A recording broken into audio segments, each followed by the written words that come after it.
Okay. Let's see here. Everything's working. We're in the right place. We're gonna turn off that. Okay, everyone, welcome back. I know it's been quite some time since I've done a poetry reading or a literature reading in general. I have a little bit of a cold. I'm still kind of shaking off a little bit, but aw. Oh, Sloth, I love Inky's emotes. They're so good. Um, but I'm doing something a little bit different. Usually I read poetry and classic literature, things that is, from the 18th century, the 19th century, even early 20th century, as long as it meets the criteria to be public domain. But this is the first time I've read anything modern. Um, I want to read things that are relevant, modern. Uh, anyway, I'm going to be covering The Myth of You Echoes. So, this is written by an author that I've actually gotten to meet and know over the last several years, and he produced this book, and it's up for sale on Amazon. Here, let me post this here, and then I can pin it. There we go. There is a link to the Amazon, I guess, for sale, or if you wanted to get a hard copy of it. I've been fortunate enough to get both a digital and a hard copy I purchased off of Amazon, and then the author gave me a digital copy of the book so I can read it for you all and you can enjoy the beauty of this poetry firsthand um, before you buy a copy of your very own. Let's see. There we go. Let's think the size is good. Mm-hmm. That's a little better. There. We want to be able to see the whole title. Some of the titles are they're at different heights, so it's a little hard to kind of dial it in, but that's okay. Um, I skipped ahead a little bit. Let me go back to the pages. Here we go. So this is the title page, Myth of You. Now, this one, if you go to the actual Amazon link, will take you to Myth of You Echoes is the title on Amazon. I do believe this is going to be a three-part poetry book series. So if you wanted to get all three, it'll be like the Myth of You Echoes, Myth of You such and such. And he actually wrote another poem and sent it to me to read. Let me grab that real quick. This poem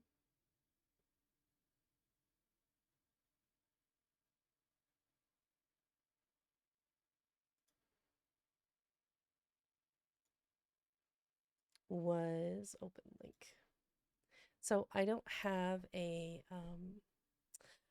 picture of the poem like I do the book that I'm actually reading, but this one was written um, about daffodils. So this one I believe is titled "The Sun That Would Not Kneel."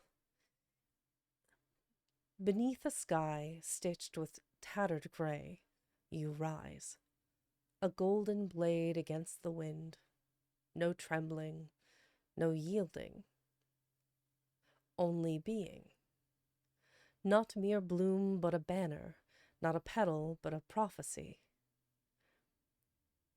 A sun exiled to earth.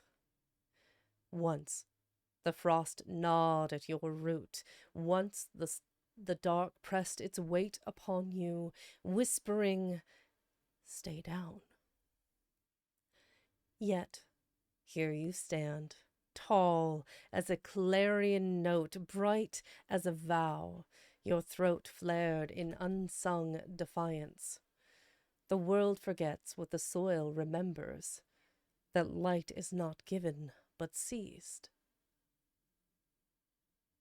Drawn up from the deep by those who dare, so let them call you fleeting, let them name you fragile. Still you return. And what is more immortal than that? is one I've just written. It's about daffodils. And so, this beautiful picture of a daffodil, he wrote it after he saw them growing in a garden as he was walking. And I just thought that was really pretty. And so, that'll probably be in his next book. But anyway, small preview, you guys. Let's see. So, it's been a minute. Hi, silly. I am very soft spoken sloth. It's true. So I'm going to read all of his poetry in this first novel today. I'm pretty excited about it. I've read some of the poems already, which I've enjoyed.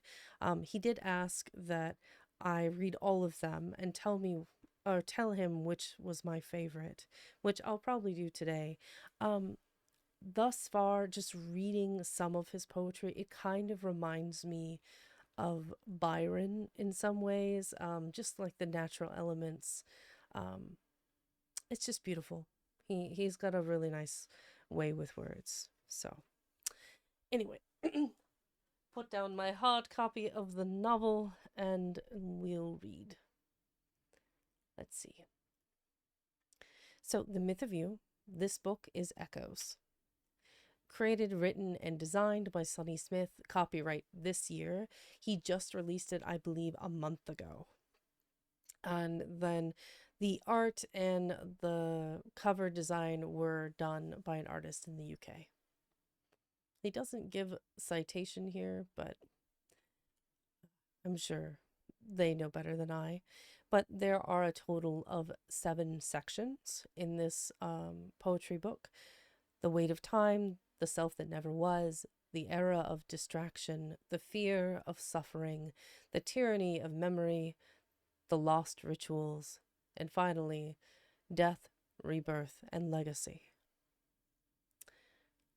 Let's see. So the first poem is titled To Leave a Name. And if I have, it looks like everything fits. So I'm going to do this and shrink it just a little so we have a little more room to play with. There. So we can see the titles of the poems a little easier. All right, quick hydrate. And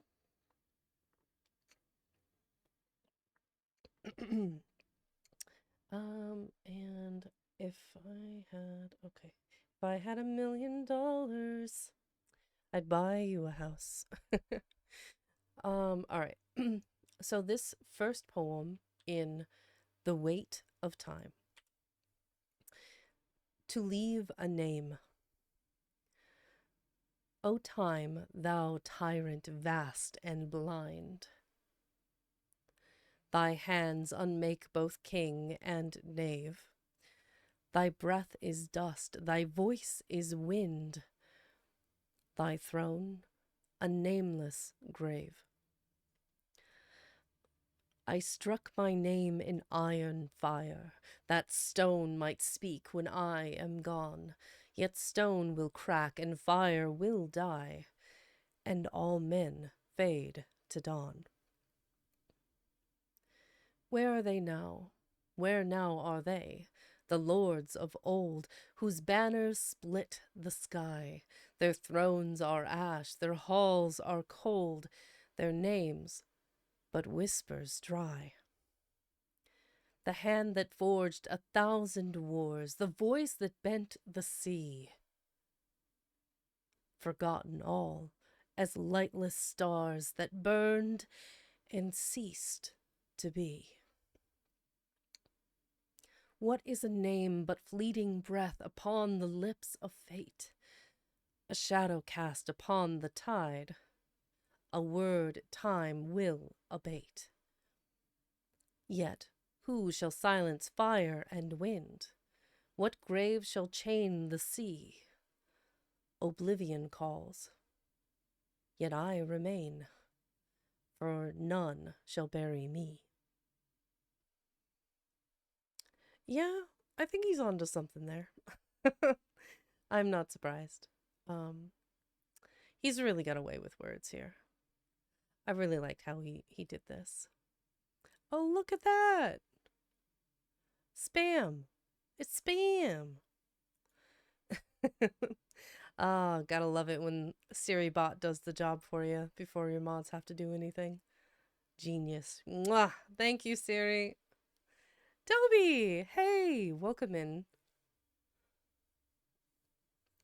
Dobie is an amazing gamer, and I met them through the Bone Caller community. But it's funny, I see Dobie everywhere. Um, so it's like, I'm over here on Segamus stream. Okay, there's Dobie. I'm over here on Azarus stream. Oh, there's Dobie. It's just amazing. They play Marvel Rivals. They play, I believe, Monster Hunter. I got to play some Repo with them the other day to kind of test it out. Um, but yeah, lovely, absolutely lovely person. Welcome in, Dobie. Infesting the walls. Yes. I don't know about it. It's more like cozily enjoying the same genre of streamers that I do. It's nice to have a new friend. It was a surprise. I came back from my vacation and it's like, man, I see this Dobie person everywhere. It's like, oh shit, she's fucking cool.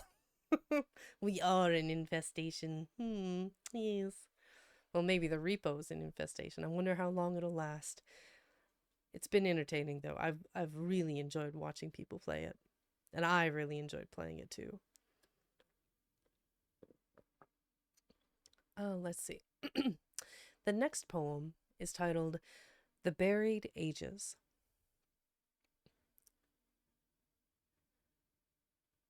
The hills are graves of elder worlds, where empires burned and fell.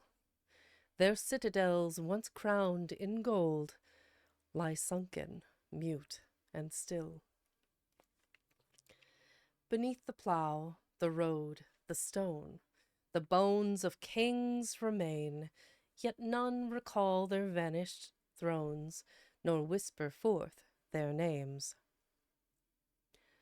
The marble lips that spoke command are broken, mute, and blind. The hands that shape the world we walk lie nameless in the tide.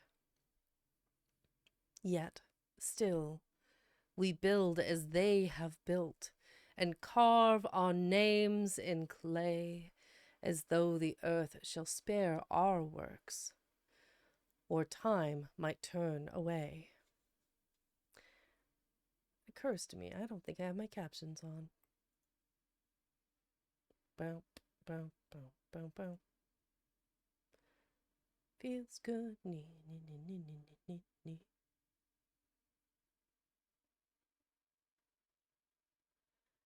Just the constant. Oh, there it is. How about now? Havana. Hamana, hamana. There we go.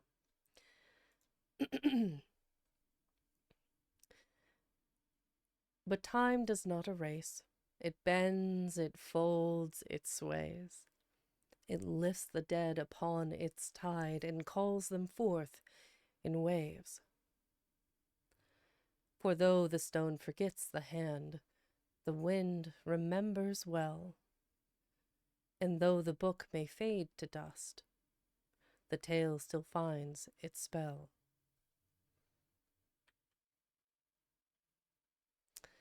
So, just reflecting on this one a little bit, it's kind of there's an elegance between both of these, right? We're talking about the need to be remembered, which is kind of an interesting thing. Authors, artists, creators of all kinds, kings, princes, famous individuals of all kind. They feel that weight, that burden of time, and the need to be remembered. So, over time, the wind, nature, rain, wear things away. Some things last for almost forever, an example of which would be like the Pharaoh's pyramids in Egypt. So perfectly constructed, so seamless, so smooth that they'll always be remembered. Even though they've been worn away slightly, they're still in immaculate shape. The Goblin Corn. Oh, hey, Nex. We all have a need to be remembered. It's why we create and try to change the world. I agree. I think we all want to see a bit of ourselves in the world, whether we make things, we're makers, whether we're um, conquerors. You know, there's a number of people that try to take from the world and make it their own. Um, some of us have children, some of us donate our time to various charities, some of us just try to make an impact in the world in a way that we ourselves find positive. And what that looks like for every individual is very different. For me, the goal is accessibility to literary pursuits. I want more of the world to have access to literature. I want more of the world to read. I want to reinvigorate and cause that spark in more people to want them to read, to write. Writing is a dying art, less authors every year. Reading is a dying interest. Um, I I consumed books when I was young. Now I do still read very often, but I I didn't watch television. I didn't see movies. I didn't play video games. I read and I read and I read and I read and I consumed so many books.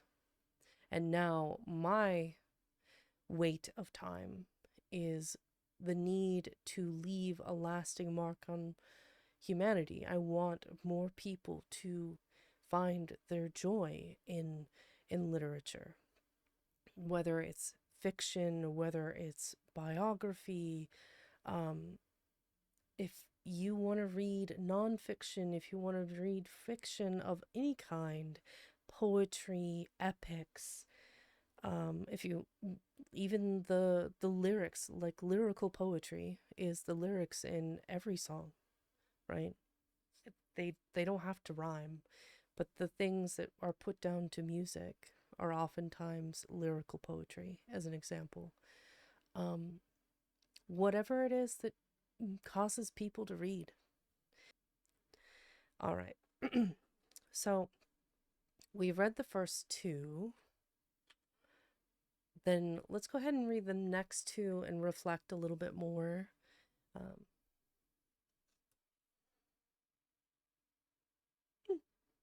I have no need to be remembered forever. I just want to be remembered well by the people that knew me. Yeah. I don't need a fancy funeral or a fancy wake. I just, like, man, Vexen Cat was a nice lady. That's enough. Whether it's 2 people or 200, or it's 22 people that Aloria just randomly rated me with. Oh dear. What the frick? Welcome in, Raiders. Welcome in, Raiders from Valis, who himself was also a Raider. It's so funny. Hey, everyone. Hello. Welcome in. Welcome in. There we go. I'm actually reading The Myth of You, which is a modern poetry book by an author that I've known for several years that I met on Discord. Um, he's a philosopher, he's a philanthropist, he is an author.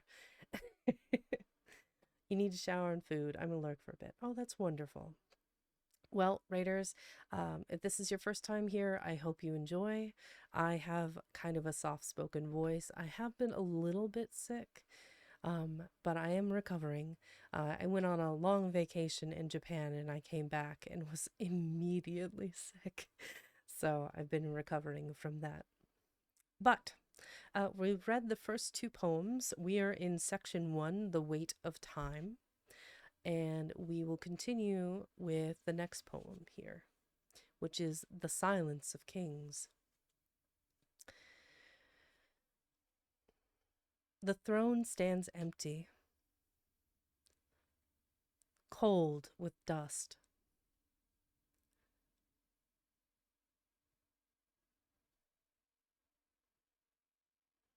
its banners torn and bare. No voice commands, no trumpet calls, no footsteps shakes the air. The halls where golden torches burned lie hollow, dark, and still. The echoes of 1,000 tongues now whisper through the hill. Where now is he who ruled with fire, whose will could split the land, who bent the stars, who shaped the world, who ruled with iron hand. Where now the host that called his name, that swore by sword and crown? Oh, Yadani, thank you for the follow. Welcome in. Welcome to my library.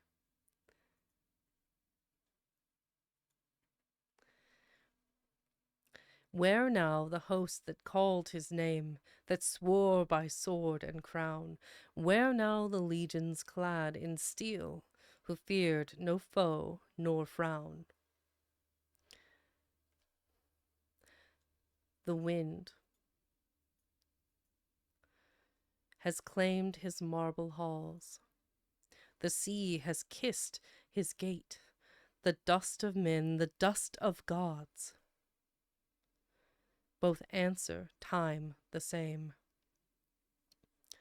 For none may wear the weightless crown, nor break the wheel that turns. No name withstands the tide of years, no banner never burns. Yet still the silence bears his shape, the hollow halls his breath. For though his kingdom turned to ash, it has not turned to death. Interesting. Very interesting. Oni Raid of Mischief. Hi, Luca. You are late for a raid, but that's okay. Hi, welcome in. Um, since I'm between poems, can I get a shout out? That would be an exclamation point, SO space, for Aloria, and then let's get one for another Gen 2 mate, Luca. So Aloria is part of Gen 1, one of the original creators of Underrealm. Absolutely hot. I mean, beautiful. Beautiful Oni. Speaking of beautiful Onis, though, Luca is also woof. Ooh la la.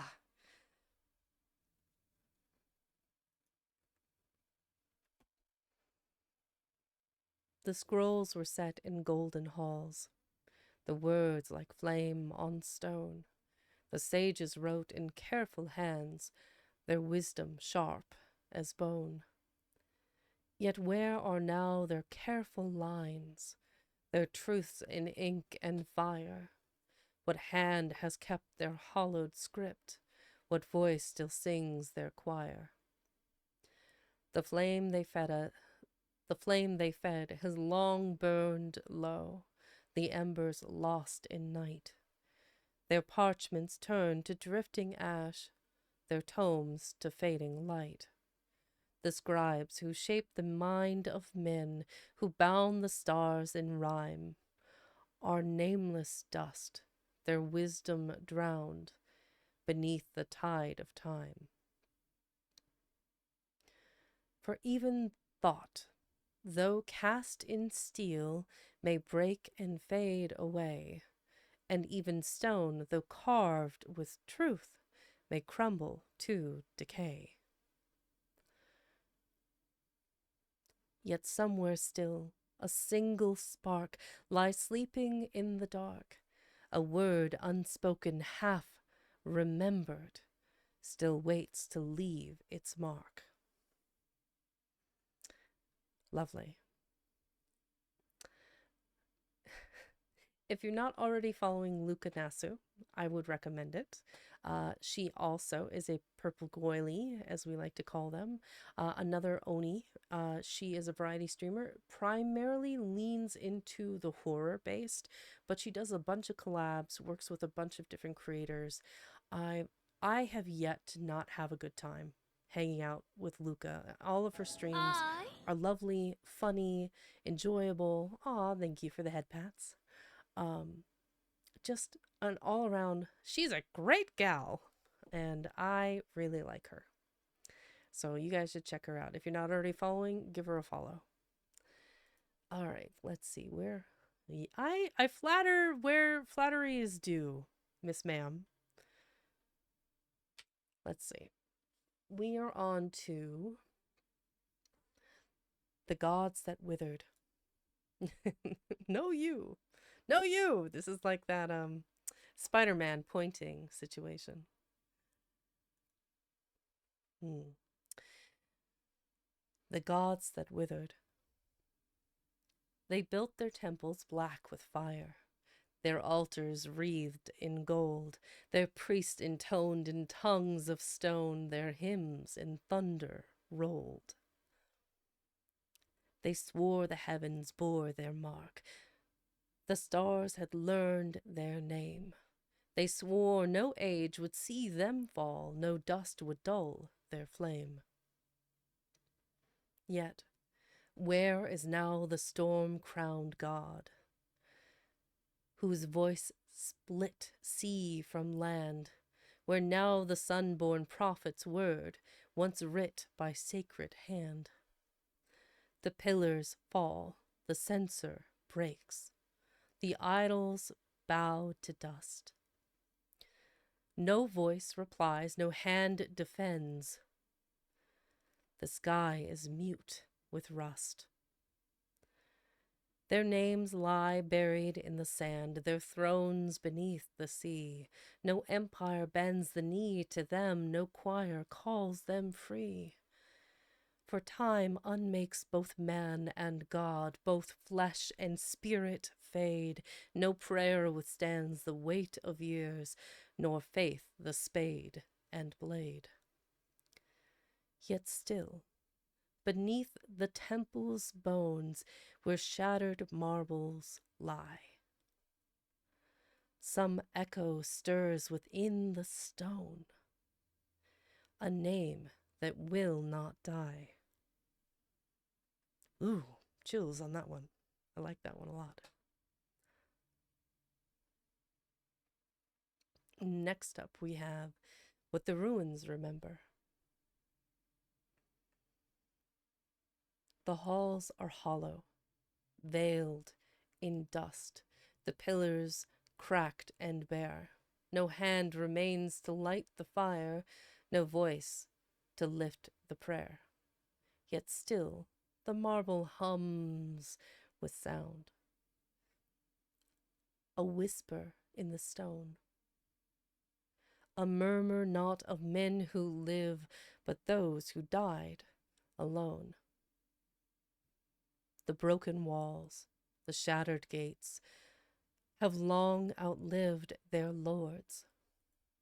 Their thrones are gone, their crowns are lost, but still remain their swords.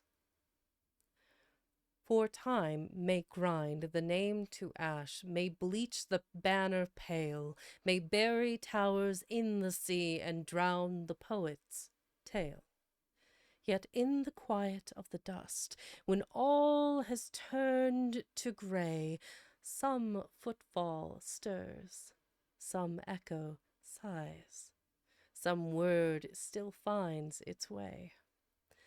And though no mouth may speak it now, no scribe may mark its frame, the ruins know, the ruins hold, and whisper forth the name.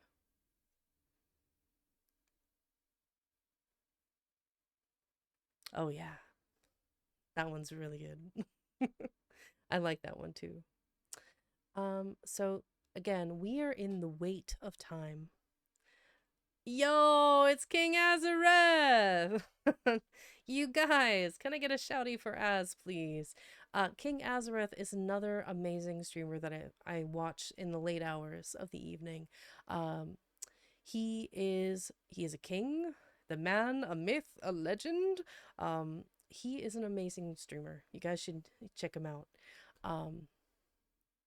Yep, still not working, Jules. Gonna just have to do it the old-fashioned way. / shout out, please. But King Azareth, variety streamer, plays a lot of Oh gosh, anything to do with like classic history. You know, we're talking about knights and kings and old war battles. Just an awesome streamer. You guys got to check him out. So if you're not giving him a follow already, please do so. He's part of that same community that Bone Caller and what have you. We've got, gosh, Mookie is part of that, Gobblecorn. I mean, there's a whole variety of people in that group. All good people. Let's see. We're getting close to needing to do an ad break. I tried to do a couple before stream, but the second one didn't take as it should have. But we'll read a couple more poems. Maybe we can finish this section before we move to the next ad break. But yeah, give Az a follow. Check him out. Yeah, Luca is amazing. uh, yeah, she is a 10 out of 10 for sure. No, you. No, no, you. Luca, it's you. You're the one. The law of time. Hmm. All things break, all things bend, all names fade, all empires end. No hand may still the moving tide, no voice command the sun. No king may ride upon the wind, nor speak when breath is done. I don't know, I feel like Az would find a way. He is always maxing at all the time. I bet he could still max out a word or two even post death. Let's see. The next one is the last to remember. King maxing, for sure. Who was the last to speak their name, to whisper forth the sound? What lips still shaped the vanished tongue before it turned to ground? Who was the last to walk the halls, to touch the crumbling stone, to see the spires gold with dawn before they stood alone? Did they believe the fire would last? The walls would hold the years? Did they stand fast against the tide or kneel before their fears? Did they look back? Did they remain? Did silence call them home? Or were they gone before they knew they left the past alone? The end comes not with war or flame, nor banners torn and curled. The end is when the last who knew no longer tells the world. There's some truth in that.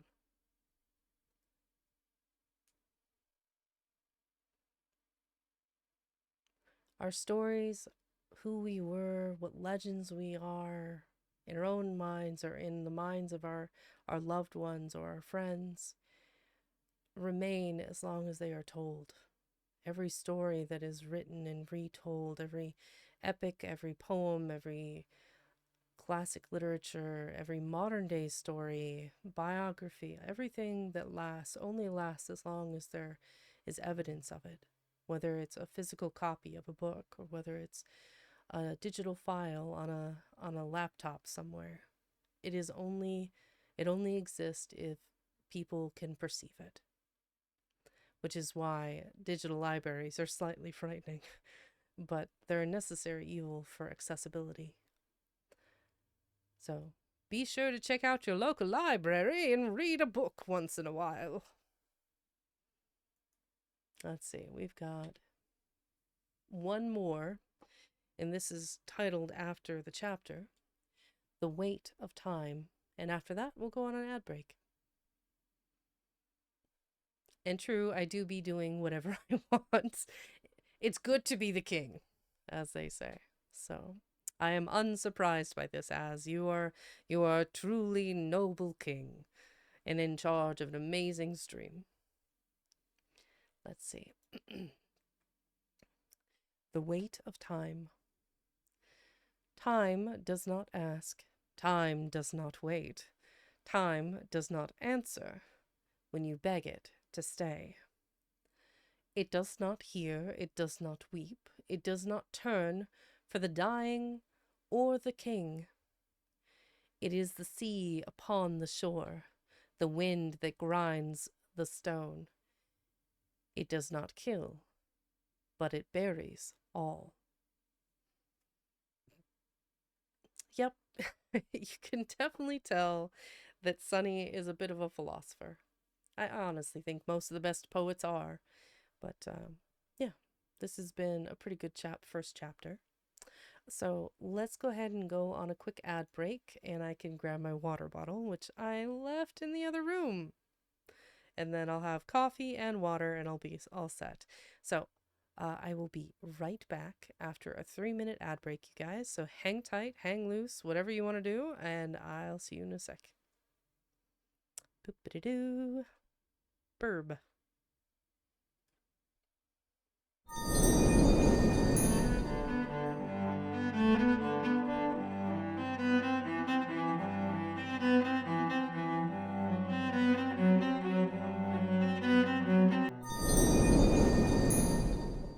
Okay, and we're back.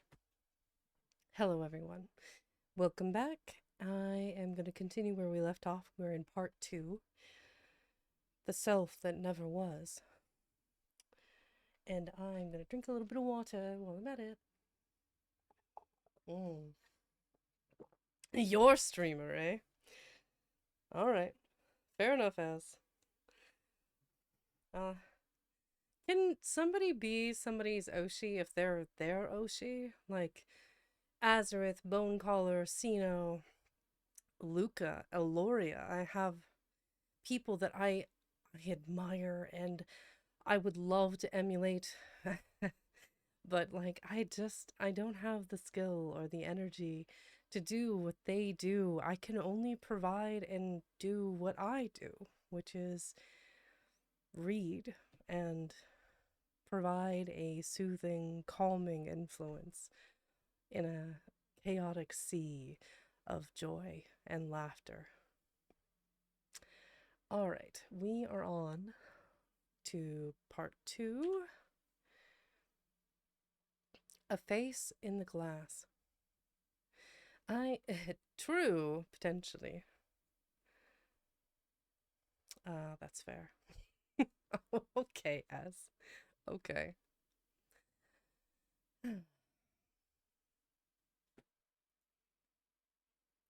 A face in the glass. I have worn 1,000 faces, each carved from shifting sand. I have spoken in 1,000 voices, yet none were ever mine. I have called myself by names long dead, by words I did not choose. I have carried banners I did not raise, and sung in strangers' tunes. I have walked in mirrors, not in flesh, a phantom draped in skin.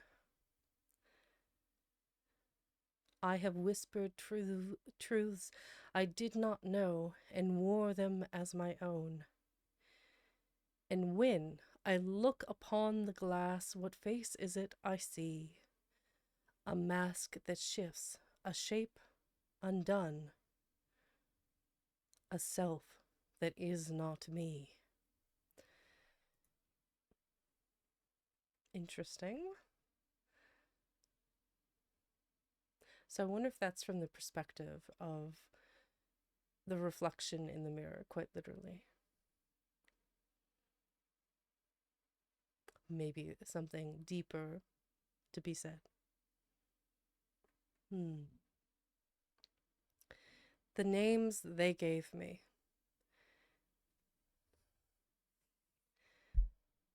They named me before I could speak.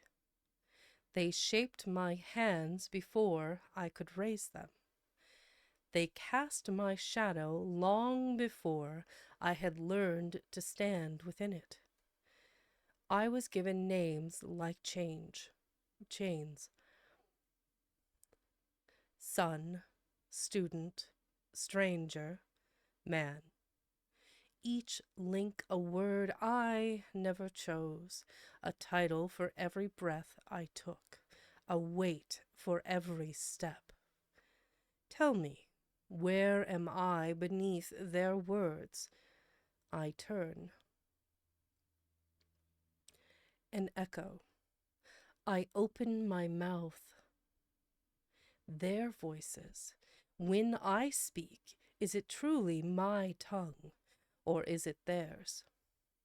When I write, whose hand moves the pen? When I walk, whose path do I follow? The road was built before I was born. If I should shatter the mirror, what face would remain? Would I be born anew, or only vanish? Some very deep introspective stuff here. Yes, Sloth, what's going on?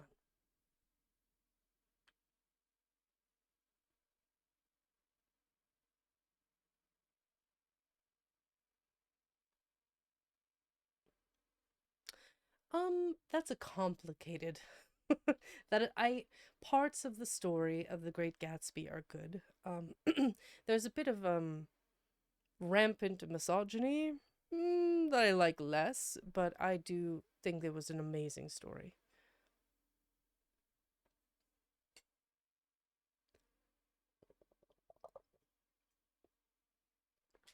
It's on my reading list for this stream.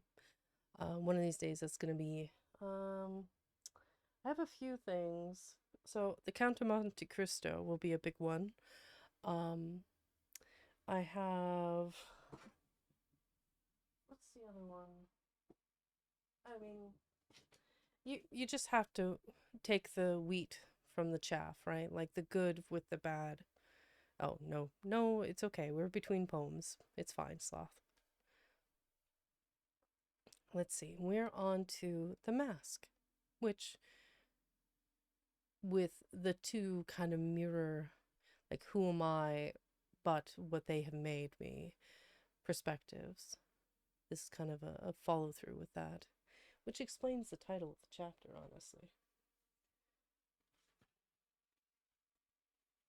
As I ASMR use some page turning. The self that never was. Interesting. Okay.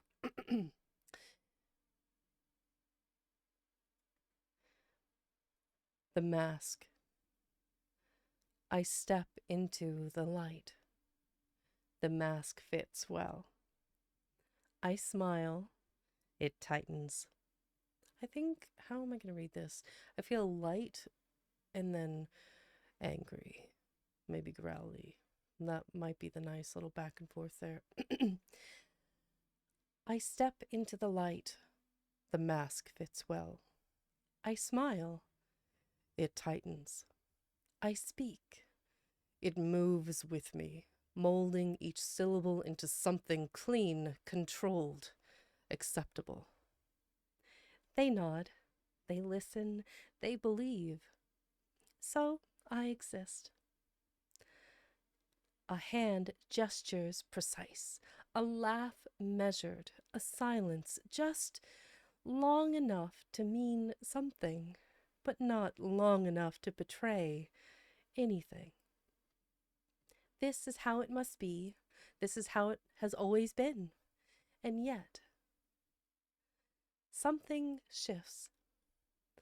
A tremor, small, unseen, a breath misaligned, a word weighted wrong. I cover it well. The mask does not slip. But I feel it. beneath the surface, beneath the skin, beneath the thing they think is me. Something stirs. Ooh, I like that. Kind of gives me Dr. Jekyll, Mr. Hyde vibes. Something beneath the surface stirs. I like that. The next one is titled The Shadow Speaks. Snap, snap, snap. Exactly. Let's see. The shadow speaks. You. I wear the mask, I move the hands, I speak, and they listen. This is how it must be. It. Then why do you hear me? You. I don't. I don't. It. Ah, then who am I? You. A dream, a whisper, a trick of the dark, nothing more. It. Then why do I know your name? You. I. A pause. It. They see what you want them to see. They hear what you want them to hear. But I hear what you do not say. I see where the mask splits at the seam. You. You are not real. You are not real. You are not real. It. Then peel me away. You. I. It. Go on. Let them see what's underneath. You. I. Silence. It. Ah. These two play off of each other very well. The mask and the shadow speaks have that same undercurrent of there's something more behind the mask, behind what the people see and hear. Yes, Deus, welcome in. Snap, snap, snap. Yeah, Sonny popped off. I like this chapter already. A lot of, I think there's some darkness in these ones. There's melancholy in the weight of time, but this one there's just some undercurrent of darkness, perhaps of something slithering behind the mask, something more than like the real you or the part of you that you've boxed up and put away, kind of vibes.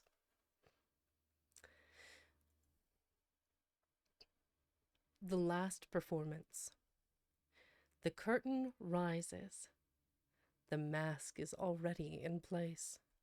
The audience watches, so I become. I move as I have moved before. A script written in borrowed hands, a voice stitched together in echoes. I laugh because they expect it. I bow because the role demands it. I speak, but the words are not mine. They clap. So I exist. But the stage is hollow beneath me. The light too sharp, the air too thin. The applause is a hammer striking bone. A crack, a flicker, a second voice. Who spoke? I did. No, not I. The mask smiles.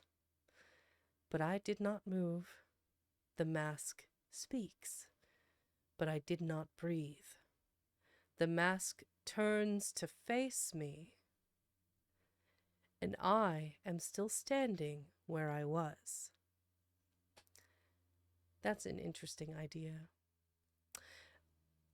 When the mask moves beyond you, like when it becomes the self that is aware, becomes what the people see and expect and um, applaud.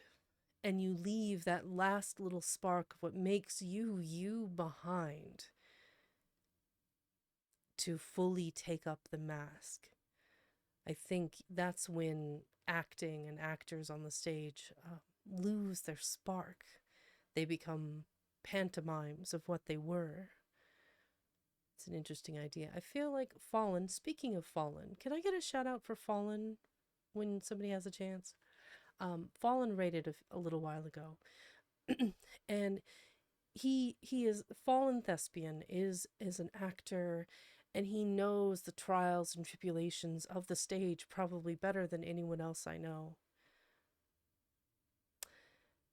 Sorry, Valen. The shout out player is broken. So just forward slash shout out fallen underscore thespian when you thank you. If you're into British comedy, fun vibes, chill time, just an overall a good streamer. Fallen does like live cam streaming, and he plays a variety of games. I think the very first game I ever saw him playing was it was one of those horror based ones that like you're like in a little tugboat, and I can't remember what it was called for the life of me. It was a horror based eldritch fishing game. And the first thing that came to mind was like Dave the Diver. I'm like, nope, that's not it. It's one of these. I might not have it downloaded right now. Anyway, variety streamer, good vibes, English accent, very yummy. It's good stuff. We're on to, I guess, I think this is a continuation of the previous poem. It's kind of hard to tell. Dread. Miv! Oh, that's another streamer I haven't seen in ages. Voice actor. Great, soft, warm, chocolatey voice. Let's see. I don't know. I'll have to, like, for formatting, this one's a little confusing. I think this first page and the second page are together? Wait. What? And gifted 5 Solution! to the community. What are you doing? Oh no. Oh gosh. Okay. Welcome in. Oh, brain. You literally just fried my brain. Yep. Solution is being very generous today. Luca, Caillou, Kuma, Blasphazar, Jackleback, Hope's Blaze. I hope all of you enjoy your emotes and your, VIP library card. You are now subscribed. Enjoy. Oh my goodness. That left me befuddled. Thank you so much, Solution. I appreciate your generosity. I think I will continue where I left off on the first page and continue. Like, I wouldn't have titled the second page if it was a continuation. It makes it a little confusing. Anyway, the mask turns to face me, and I am still standing where I was.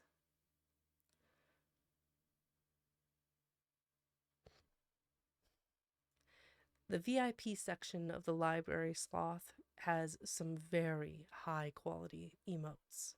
Very good.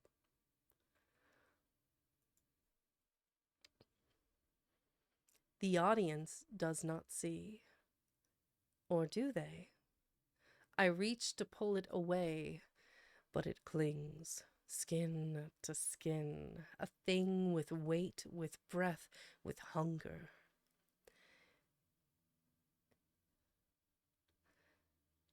It does not wish to be removed.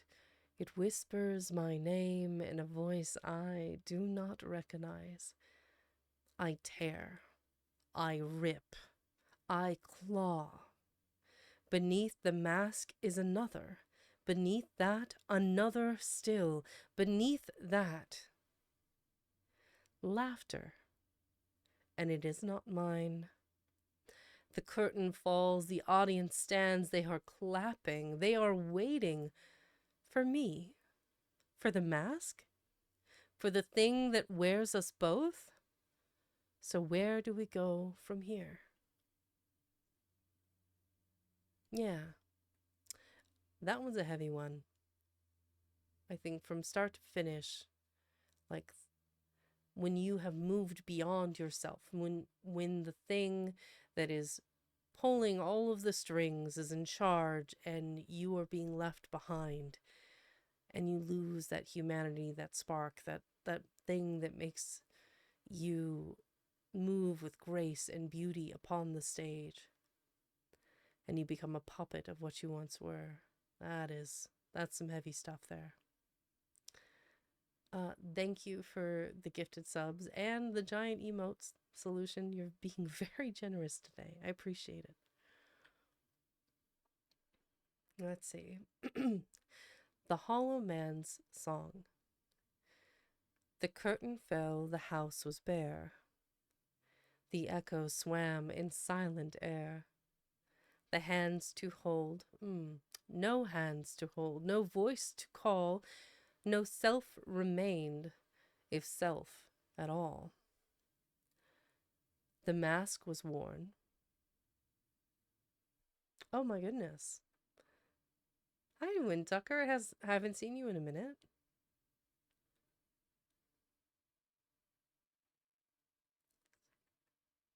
Hmm. Thank you for the biddies. That's very kind. You're just lurking. Well, enjoy the poetry, I hope. The mask was worn, the mask was torn, and now the thing beneath is born. Yet hollow hands and a hollow breath bring nothing forth but dust and death. I knelt before the mirror's face, but found no image in its place. No name to claim, no past to own, no flesh, no weight, just light and bone. If I was mask, and mask alone, then what was buried in my tone? If I was voice, and voice was lie, then tell me, who am I?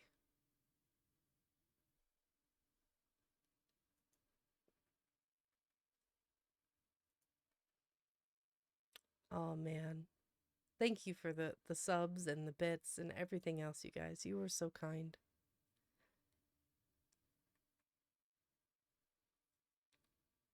Fragments of a Self.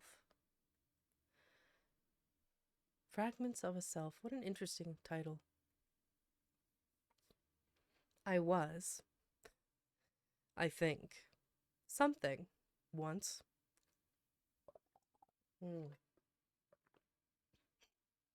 A name, a shape, a thread through air, a breath unspooled, a shadow cast by something whole.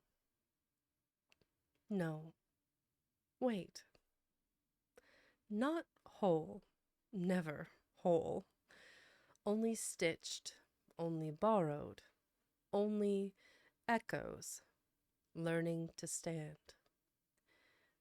Who said that? Who spoke? Who left these words unstrung? Spilled like mercury, rolling, slipping, never still? I try to gather them. I try to sew them shut. But they run, they scatter, they refuse my hands. What am? Who was? Where is? Silence. Hmm. That one's a good head turner. Makes you think, don't it? Let's see. What remains in the dark? Hmm. I was Was who? A name? A shape? No. A sound. Unraveling. A thread. A breath? A flicker. I see you. No.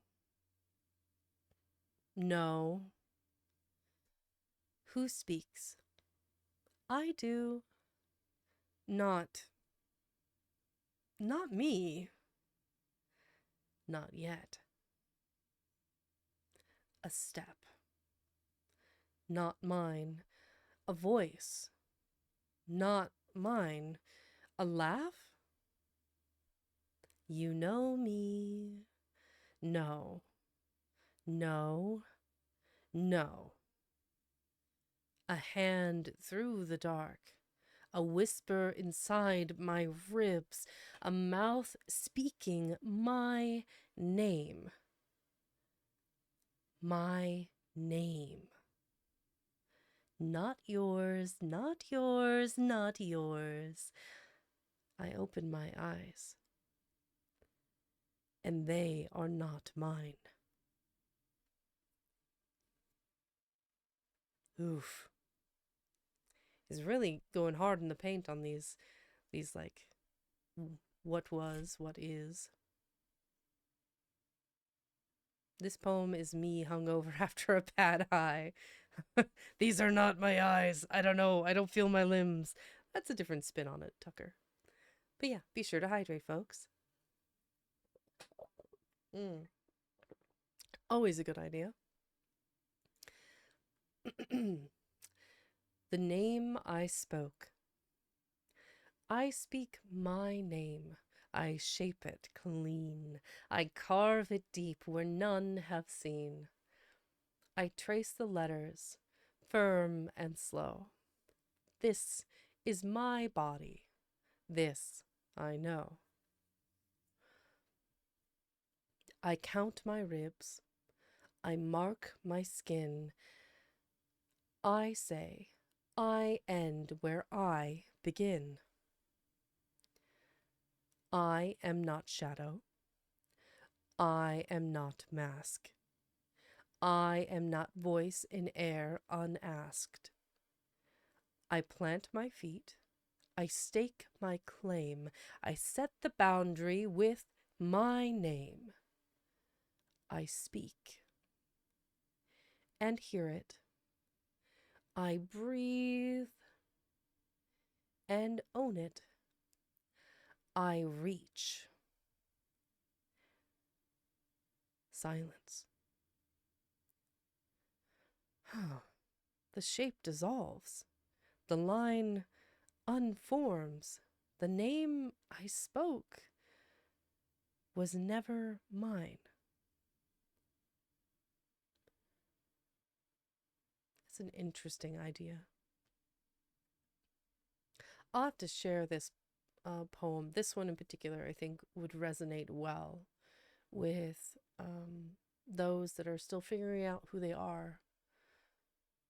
Like whether the name that they were given at birth is who they are, or if it's somebody else's name, who they are, who is their name, what name do they mark on their skin, what name do they claim.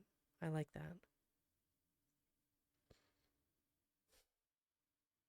When I think Alec would be pretty name for me as I try it out in the mirror. Yeah, fair enough.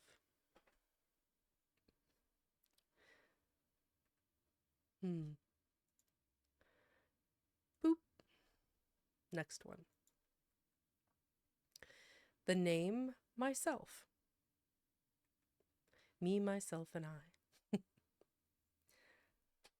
Let's see.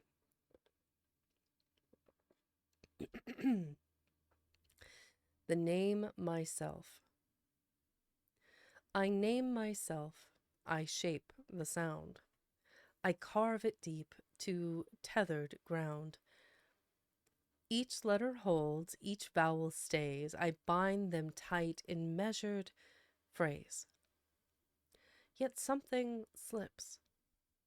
A slanted line, a shape unformed, no longer mine. I try again. I speak. I write. My voice returns. A fraction light. No weight, no mass, no breath, no skin, just echoes. Folding inward in. I name myself. Again, again. The ink runs thin, the name dissolves, and I.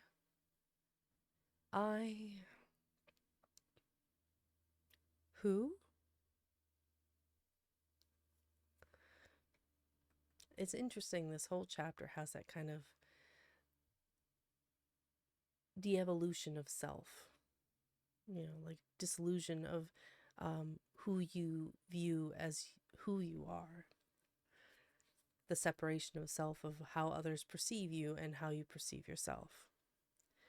Interesting. Descent. I step. There is no ground. I breathe. The air is water. I speak. The words dissolve. A hush of ink and weightless dark, a sky that folds beneath my hands, no up, no down, no center. I open my mouth, but silence answers. I close my eyes, but nothing fades. I am falling.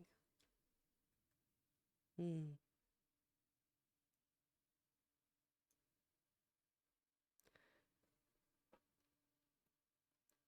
Hmm. All right. The voice that is not mine. You. Who speaks? It. Who listens? I. I do not know. Then who asks the question? A silence. Where am I? Where you have always been. This is not my voice. No, it is older than you. It is deeper than you. It is you beneath you. Then what am I? A mask that forgot the face beneath, a name that mistook itself for meaning, a voice that thought itself alone. What do you want? To be known. And if I refuse, you will remain half. A silence. What must I do? Nothing. Only see. Ooh, spooky. What rises from the dark. I wake. The dark is behind me, or within me. The air is thick with quiet. The silence is not empty. The silence is not alone. I step forward, but whose step is this? The weight of my body feels new, like something borrowed, like something returned. I touch my face. The mask is gone. I touch my chest. The hollow is filled. I speak. The voice is mine. The voice is not mine. I walk forward, and the shadow walks with me. So, from the previous to this, like that combination of mine and not mine, two halves becoming whole. It's kind of interesting.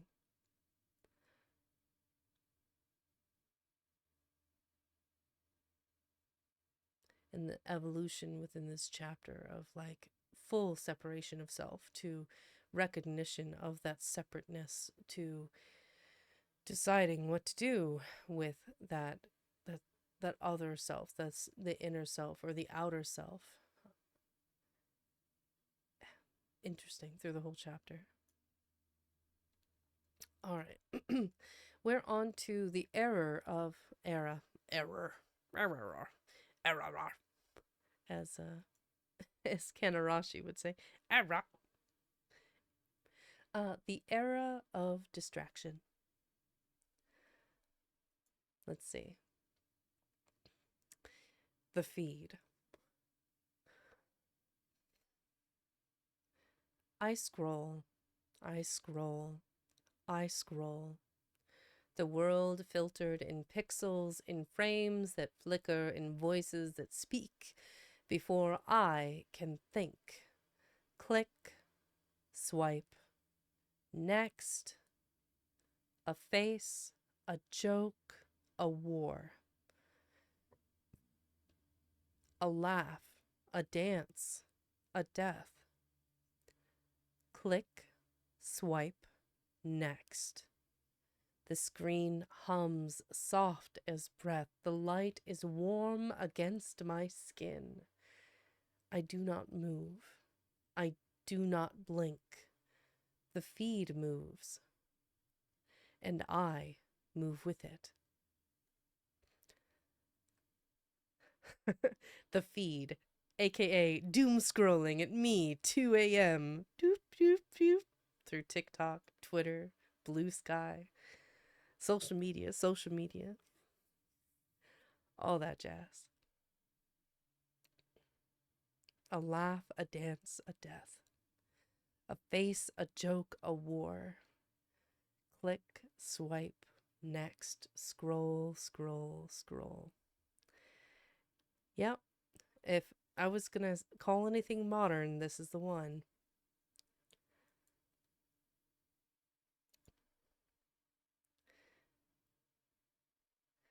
The click.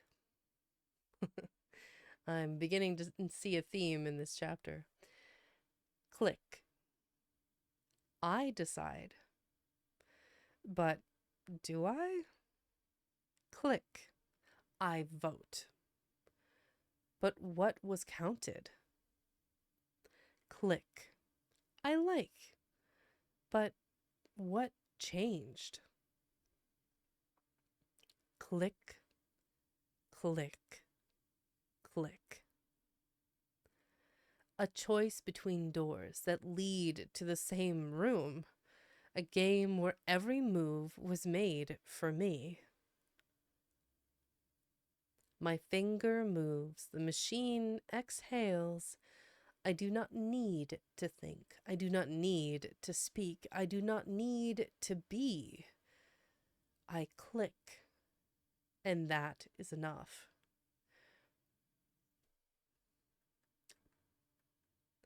Oof. Yeah, that one. That one's rough. All right. Attention economy. Attention economy. Remember to watch the light on the floor and turn left or right and exit through the. It's just attention economy. Oh man, I'm silly. They do not take your money. Some do. They take your time. They do not take your voice. They take your silence. They do not take your body. They take your mind. Click, swipe, consume. I used to remember things. I used to sit in stillness. I used to hold a thought in my hands without dropping it. I used to finish books. I used to know phone numbers. I used to know my own. I used to wake up and hear birds. I used to leave the house without a screen. I used to be bored. Now, A chime, a flash, a pull, a hit.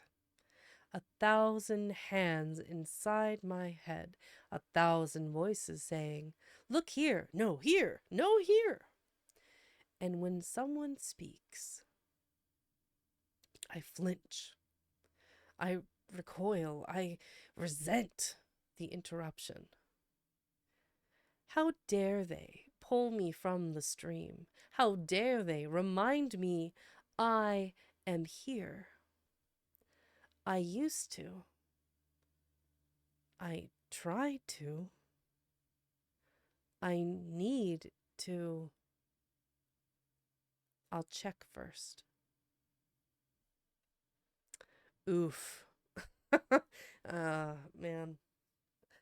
My generation is just as guilty as the next, but man, this becomes truer and truer and truer as time goes on.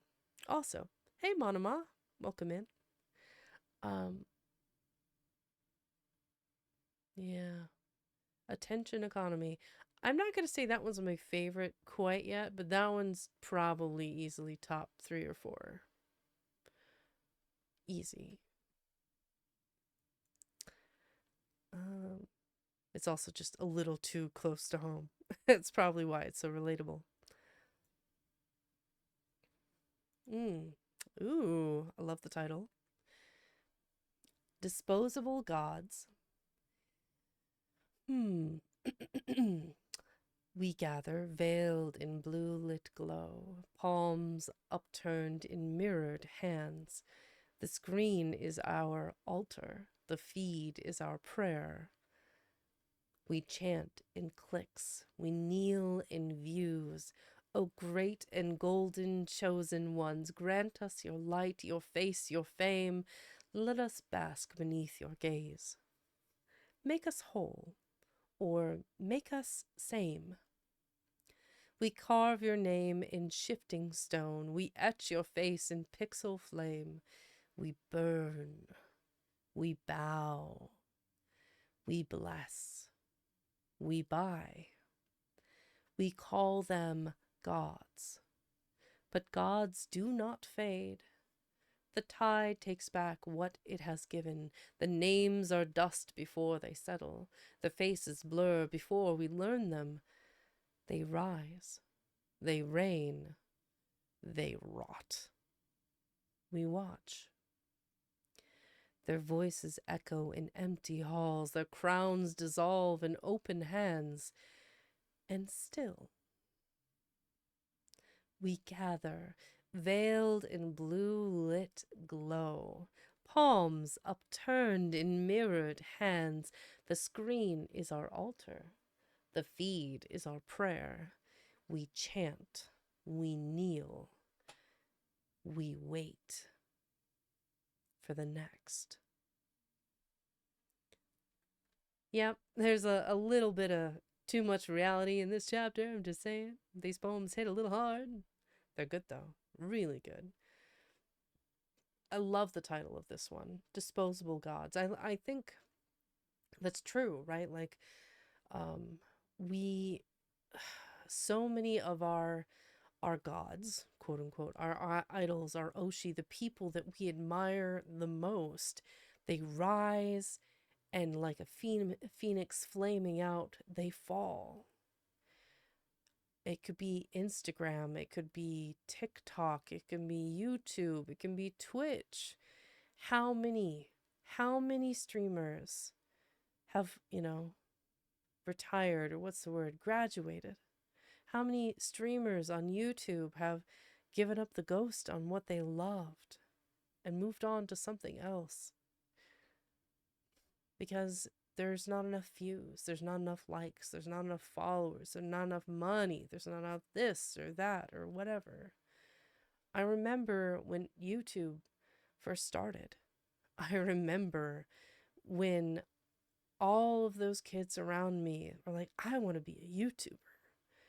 That was a little bit in the millennial days, but like it became more and more common because it was fast, it was fun, it was bright, You were someone's Oshi. You were someone's god. You were somebody that, made people feel good or laugh or cry or got them in touch with their emotions in some way. But like all good things that come to an end, they burn out. They are hubris comes to bite them in the ass. They think they are untouchable, and then like Icarus getting too close to the sun, they do something because they think they are untouchable, and then they fall. Fall, fall, fall, fall, fall from grace. And where they land will depend on how they fell. But some dust themselves off, start again, because it's all they have ever known. Anyway, enough pontificating. It feels correct as a name. It's true. I agree. Also, the art is quite good, Deus.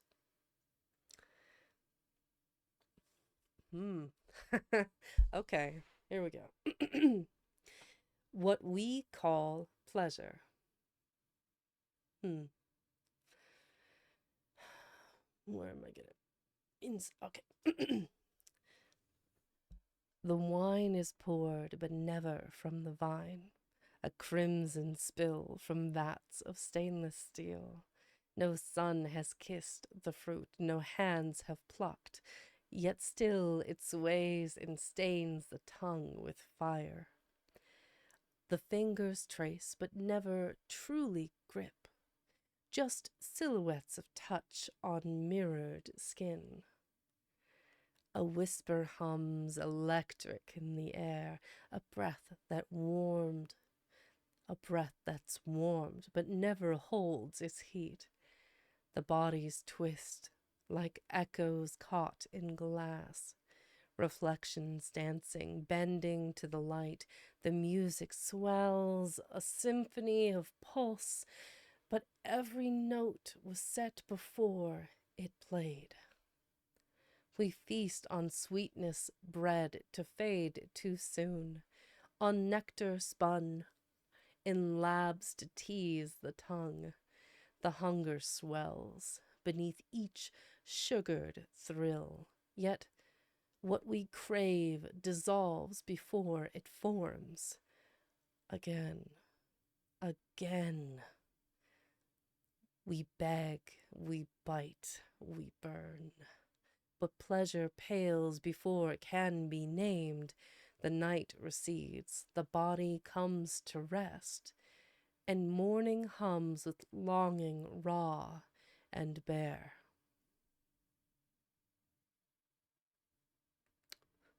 Ooh la la, is a spicy. It is interesting. Like what we feast on sweetness, bred to fade too soon. Like what imagery does that like conjure up? A nectar spun in labs to tease the tongue. So we become addicted to, if this is still media, we are given curated, pre-made things that grab our attention and hold it. But our hunger swells beneath each sugared thrill. We long for more. We long for something with substance, and the purely nonsensical curated rubbish that we are hand fed dissolves before it forms. We linger, we long for meaning, we long for depth. Whether we acknowledge that or not is circumstantial, but we want more. We crave poetry. We crave words that help us relate to fellow humans. We have gone so far from our communities, our nomadic tribes, our friends and family. We sit behind a computer screen, a phone, a letter, and there's nothing but distance now. Um, well, honestly, COVID put the final nails in that coffin, but it's we have not healed. We have not rejoined the ranks of humanity. We have not, quote, returned to office. Not that that was a community either, but we need our parks, our third spaces, our places where we can gather and congregate and speak our truths, our depths, and sample each other's lives and listen with an open ear and grow from those experiences. Anyway, I am waxing loquaciously about this. My apologies.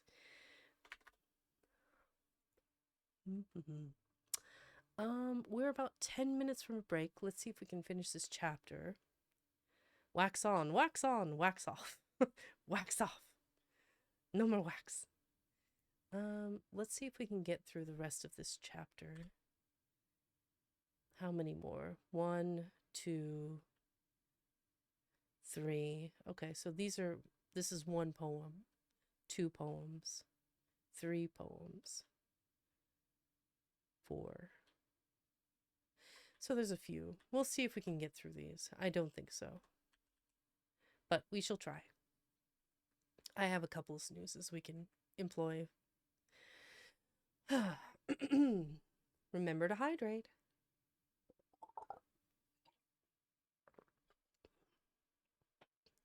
The loneliest crowd. You stand alone. Yet the streets are swollen, bodies pressed against bodies, breath entwined in foreign breath, a tide of moving limbs, a crush of vacant eyes. You speak. No one turns. Your voice, a feather cast into the storm, a whisper drowned in screaming static, a sound that never learns to echo. You reach. Through them. Hands blur like smoke, fingers curled around screens, caressing light, stroking glass.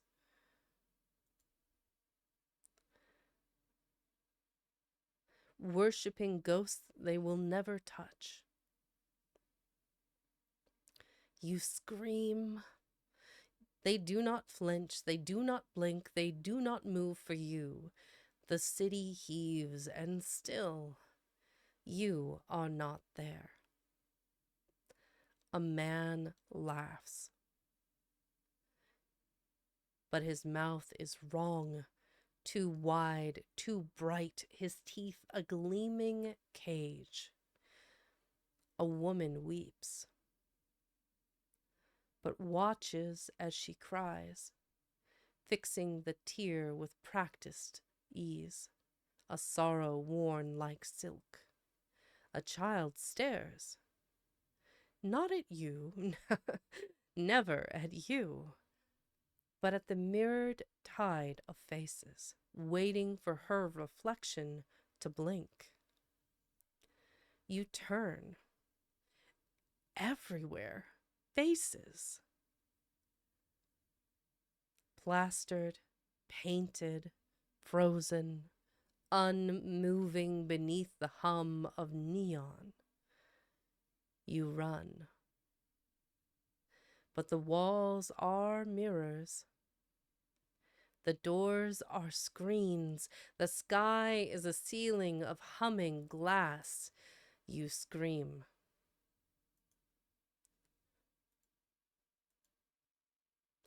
They clap. The music swells. The stage is full and the show goes on.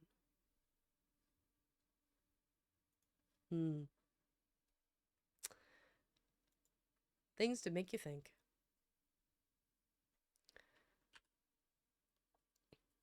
No one thinks anymore.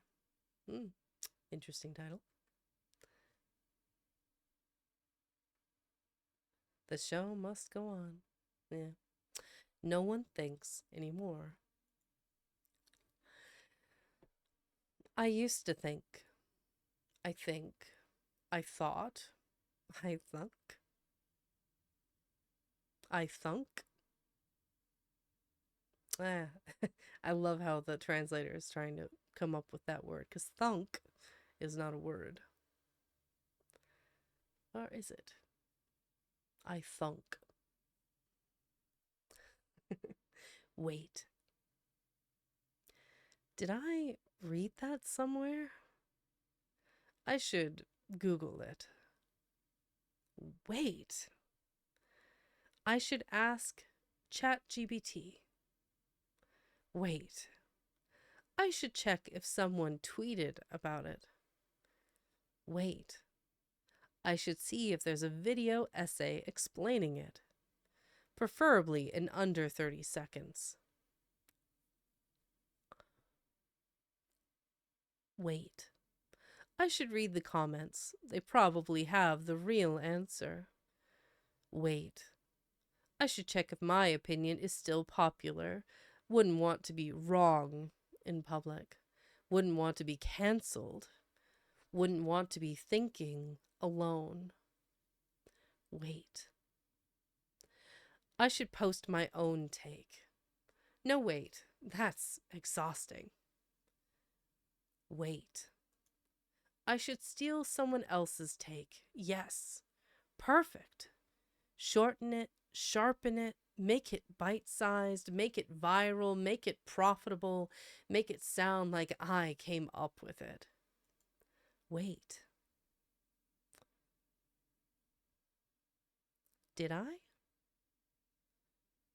I used to think, but someone else thought it first, and someone else thought it better, and someone else thought it faster, and someone else already made a TikTok on it with subtitles and stock footage and a dramatic voiceover. So why would I think at all? Yes, I am aware there is more than one definition of thunk, but in this context, it's kind of an interesting past tense of thought.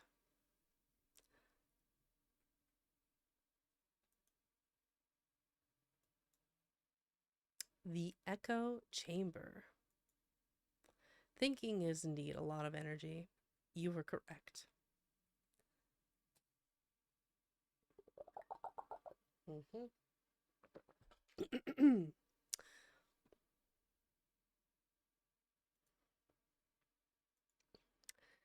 The echo chamber. At first, I only listened. I did not speak. I did not share. I did not know what side I stood on. But the silence felt like exile. So I whispered. Just a word, just a thought, just an offering to the tide. The tide was pleased. It lifted me, held me, wrapped me in warmth, fed me the right words, the true words, the only words. And I was safe. I repeated them. I repeated them. I repeated them. And the tide swelled, and the warmth grew, and I was surrounded, and I was understood, and I belonged. And when I saw a stranger standing at the edge, unsure, uncertain, asking questions, I recoiled. I flinched.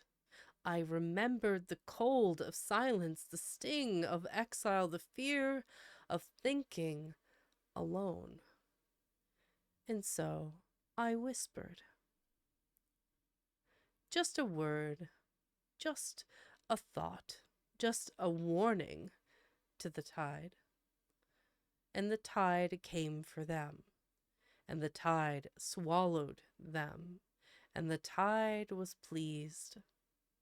And I repeated the words, the right words, the true words, the only words. And the tide swelled, and the warmth grew, and I was surrounded, and I was understood, and I belonged. I belonged, I belonged, I belonged, I belonged.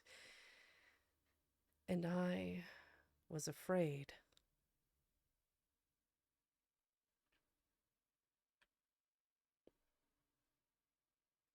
Ooh la la.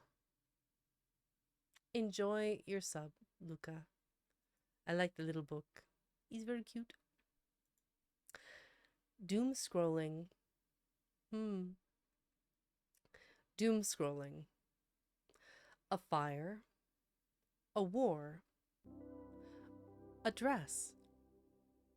A Kent. Kent underscore 2 Welcome in, 01 Kent just Tulkey. followed. Thank you for the follow.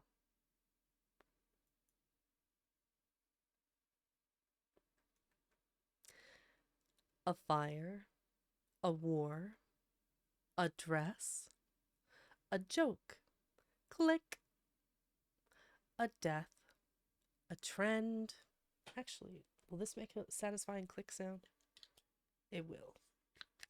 That'll work. A fire, a war, a dress, a joke. Click. A death, a trend, a meme, a vote. Scroll. A scandal. Oh. Well, I hope it comes together nicely for you, Kent. Thank you. I appreciate the compliment.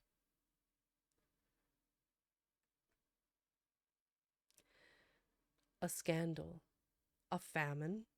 A baby's first laugh. A flood. A riot. A puppy in snow. A man just died. A man just smiled. A man just lost his job. A man just bought a house. A man just canceled. A man just praised. A man just vanished. A man just scrolled. And so did you. A cat plays piano. A body lies still. A billionaire laughs. A woman is missing. A quiz. What kind of bread are you? A march. A war. A dance. A dress. Wait.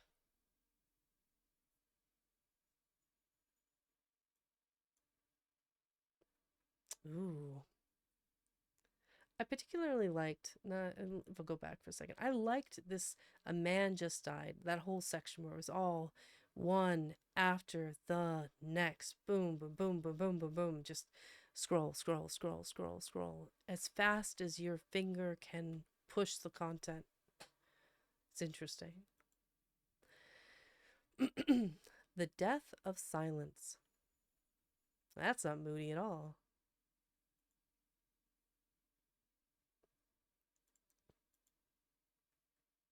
Yep.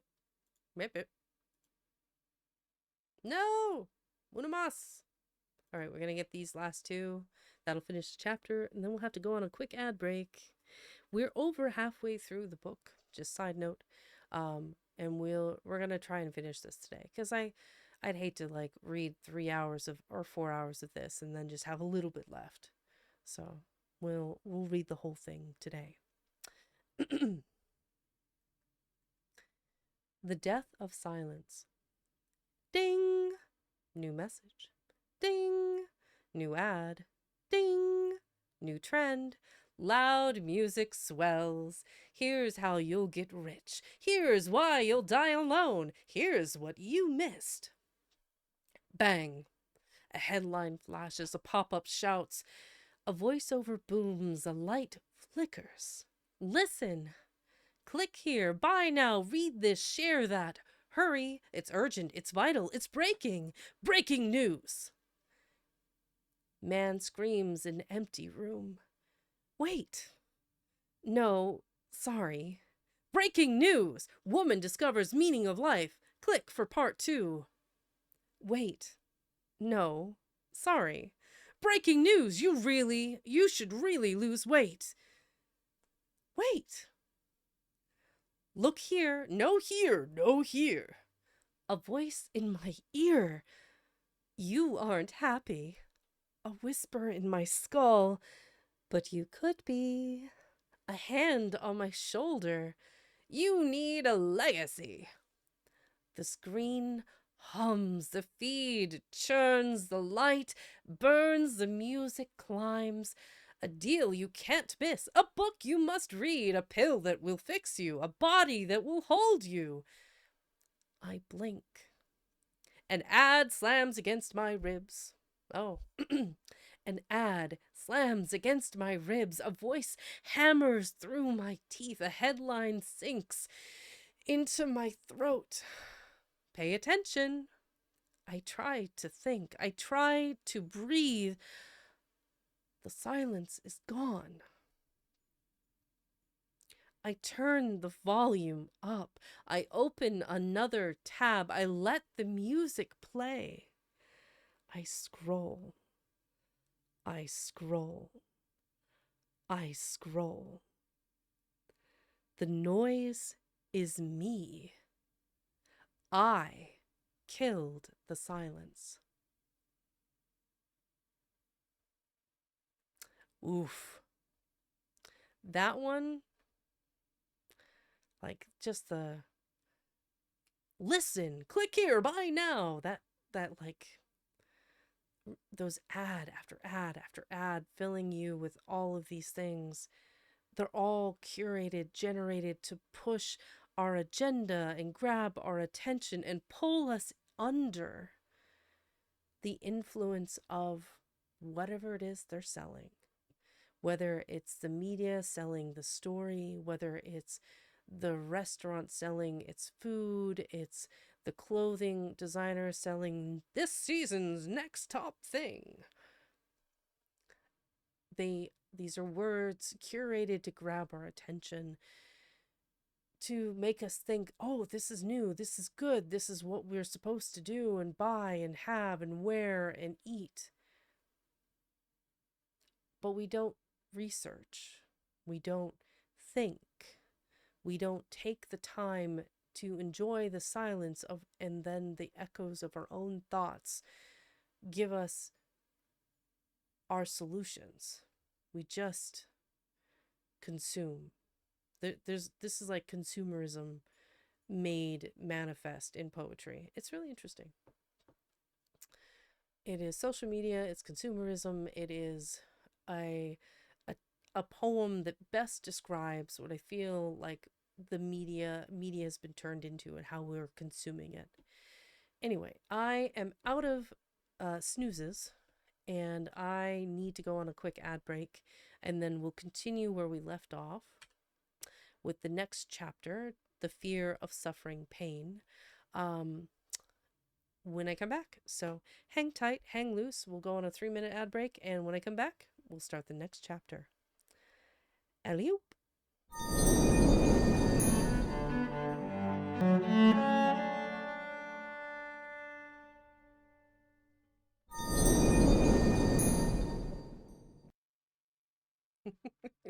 The Vex vibes are 10,010. I don't know about that, Luca, but I appreciate the idea of it anyway.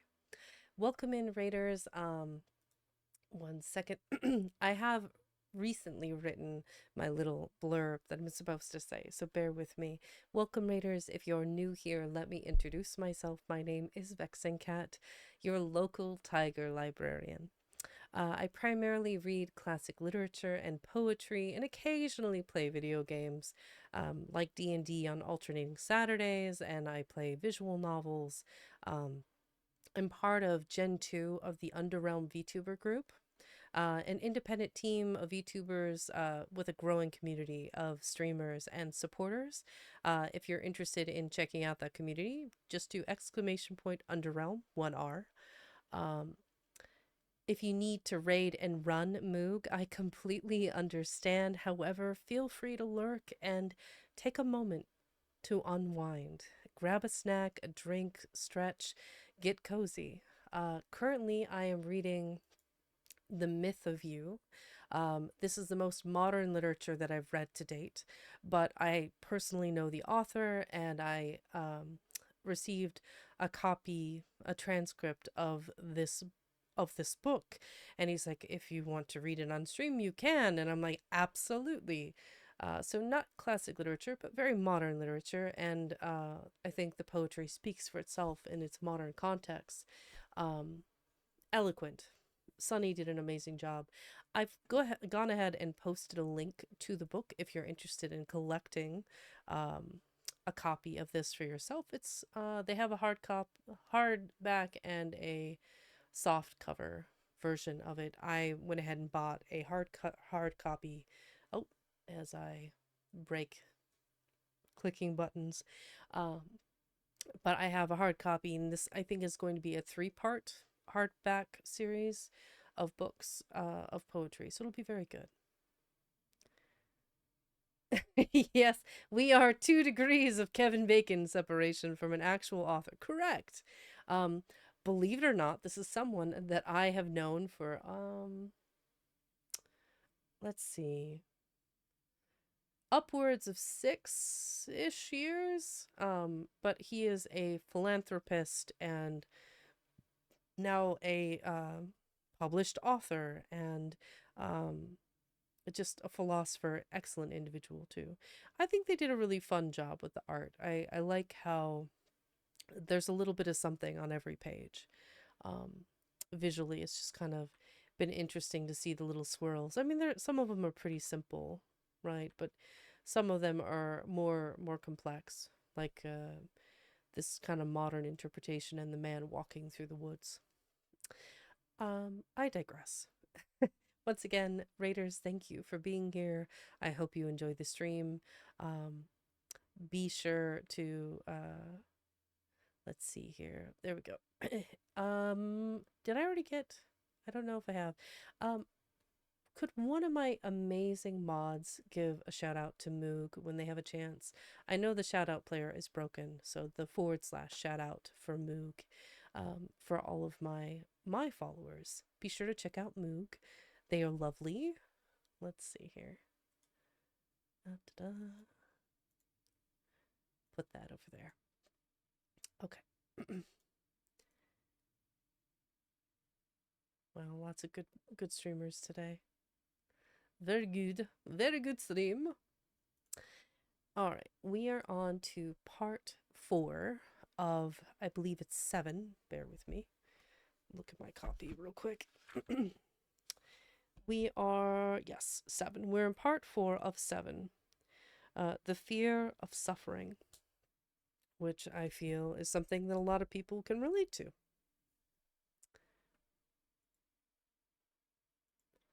Let's see. There we go. A hole in the world. A river that does not carve the rock is not a river. A body that does not bleed is not alive. Where nothing can break, nothing can be made, where nothing is lost, nothing is found. The fire does not burn, the cold does not bite, the hunger does not gnaw, the night does not press its weight upon the skin, and yet, without hunger, the feast is ash, without cold, the fire is dim, without weight, the body drifts, loose, rootless, unshaped. Where is the edge if nothing cuts? Where is the lesson if nothing wounds? Where is the self if nothing has been endured? The world is smooth now, too smooth, and slipping.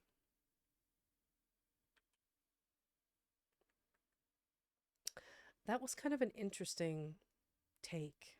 It reminds me of a book that I read quite some time ago titled The Giver. And in The Giver, the world is everything is gray, but we do not perceive it as gray. That's just how the world is. And it's not until um, our main character, who is a young boy, um, is getting tested for his talents and what he can do, when he starts seeing flashes of red in an otherwise colorless world.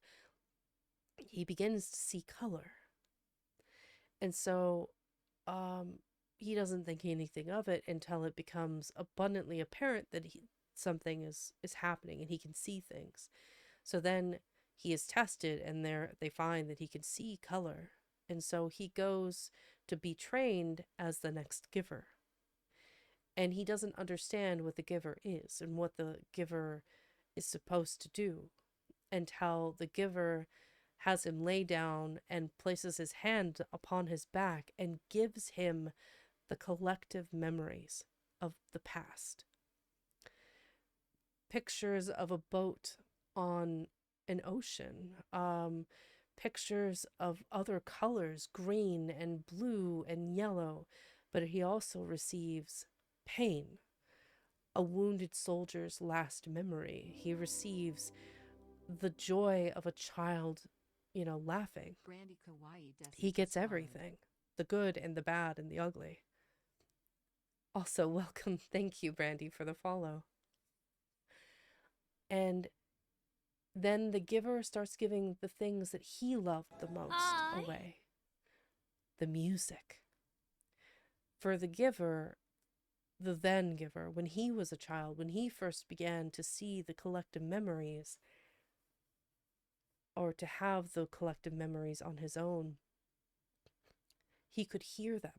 He could hear the bird song. He could hear the violinist play. He could hear all the things that make human memories beautiful.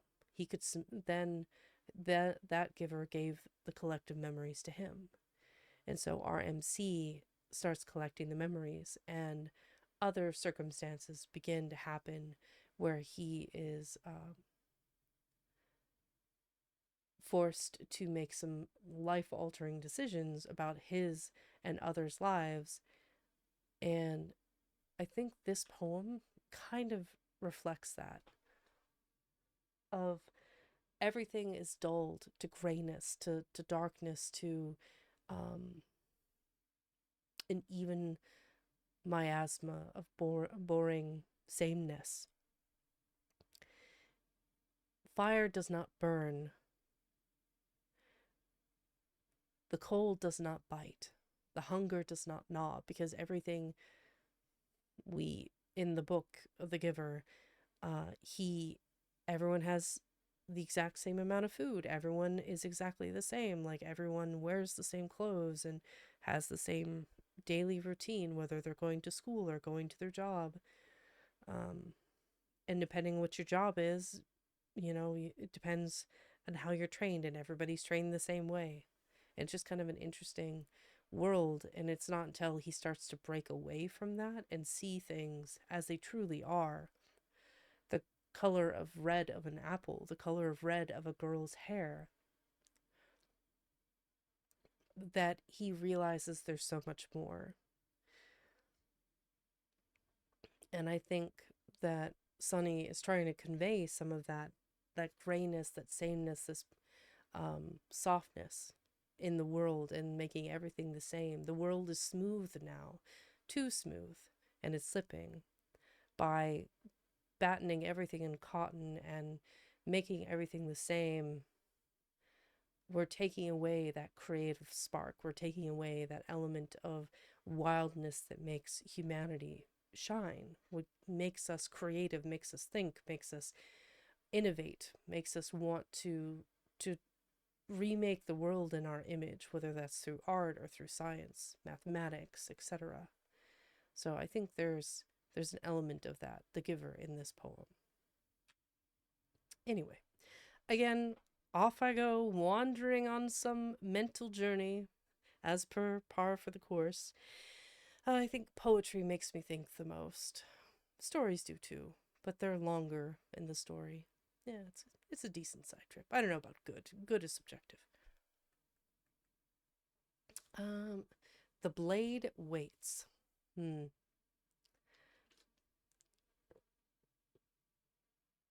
Mm-hmm. The blade waits. The fire waits. The storm waits. And you wait too. The moment before pain is worse than pain itself.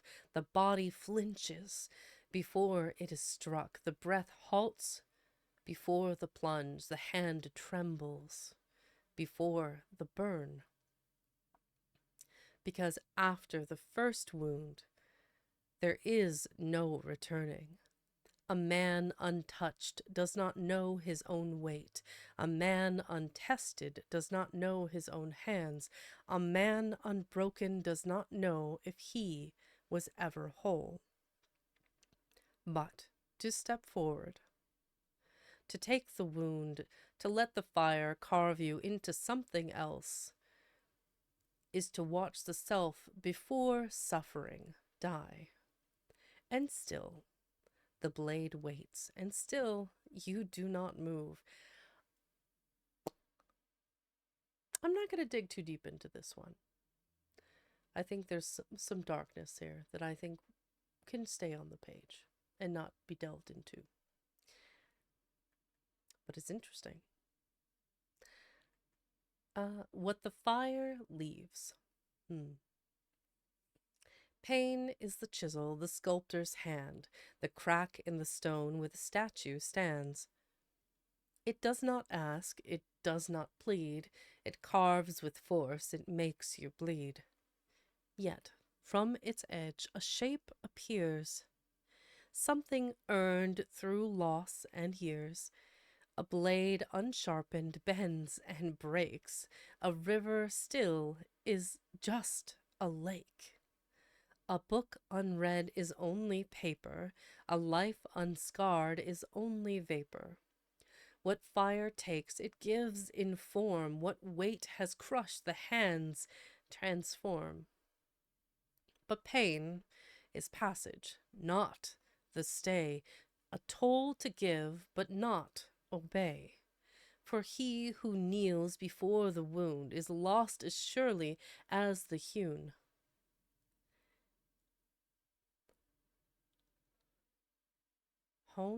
Hewn? I don't know why it's translating it like that way. And he who flees the chisel's mark will wander whole, yet cold and dark. I think in this context, the pain is the chisel. Like, so through experience, life, trials, tribulations, hardships, we are shaped, right? And then through those hardships, like fire, we are malleable and formed and hardened to what makes us who we are. So I think a person that never experiences difficulty, never experiences pain, never has those awakening like hardships that help define them means they do not grow. They do not fulfill their unlimited potential. They don't define themselves the same way from anyone who has. If you've never, suffered, then how can you relate to someone that has? And as someone who has suffered, how can you relate to someone that never has, who's always had food on their table, clothes on their back, a roof over their head, you know, easy to and from school, never had to like worry about alcoholism or drugs or you know, pain, you know, abuse, etc., etc. If you've never experienced any form of suffering, you are very difficult to relate to.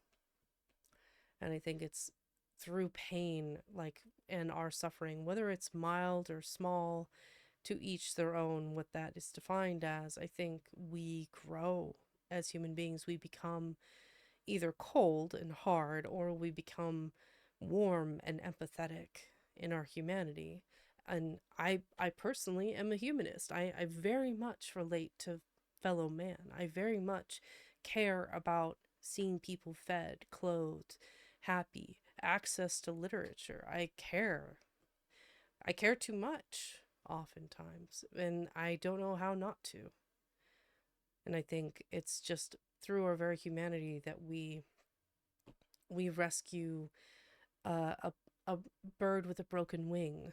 Our humanity is what allows us to donate to charities. Our humanity is what gives us like consideration for, oh, this old woman that just got on the train, I should get up so she has somewhere to sit. You know, it's just common decency in human like tasks. And I think that through our own suffering we see the value in other human beings' lives. I don't know. Again, just off on a wandering journey of mental fortitude. Let's see.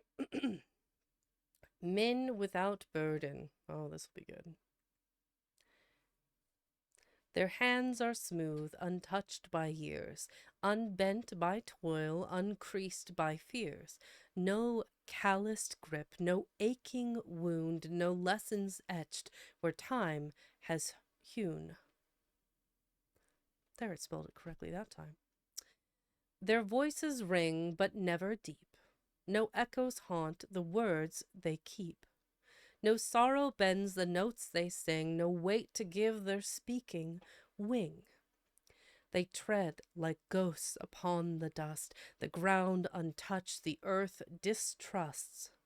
No footprints press, no footprints press, no roots take hold, they pass like breath too light, too cold. Their joy is clean, but strangely thin, a hollow laugh, a polished grin. No hunger carves their meals to gold, no winter makes their fire bold. They do not rise, they do not fall, they simply are. But are they all? Whole in flesh, yet pale inside, a drifting tide, unscarred by time, no weight to pull, no load to bear, no proof they were, no proof they ever once were there.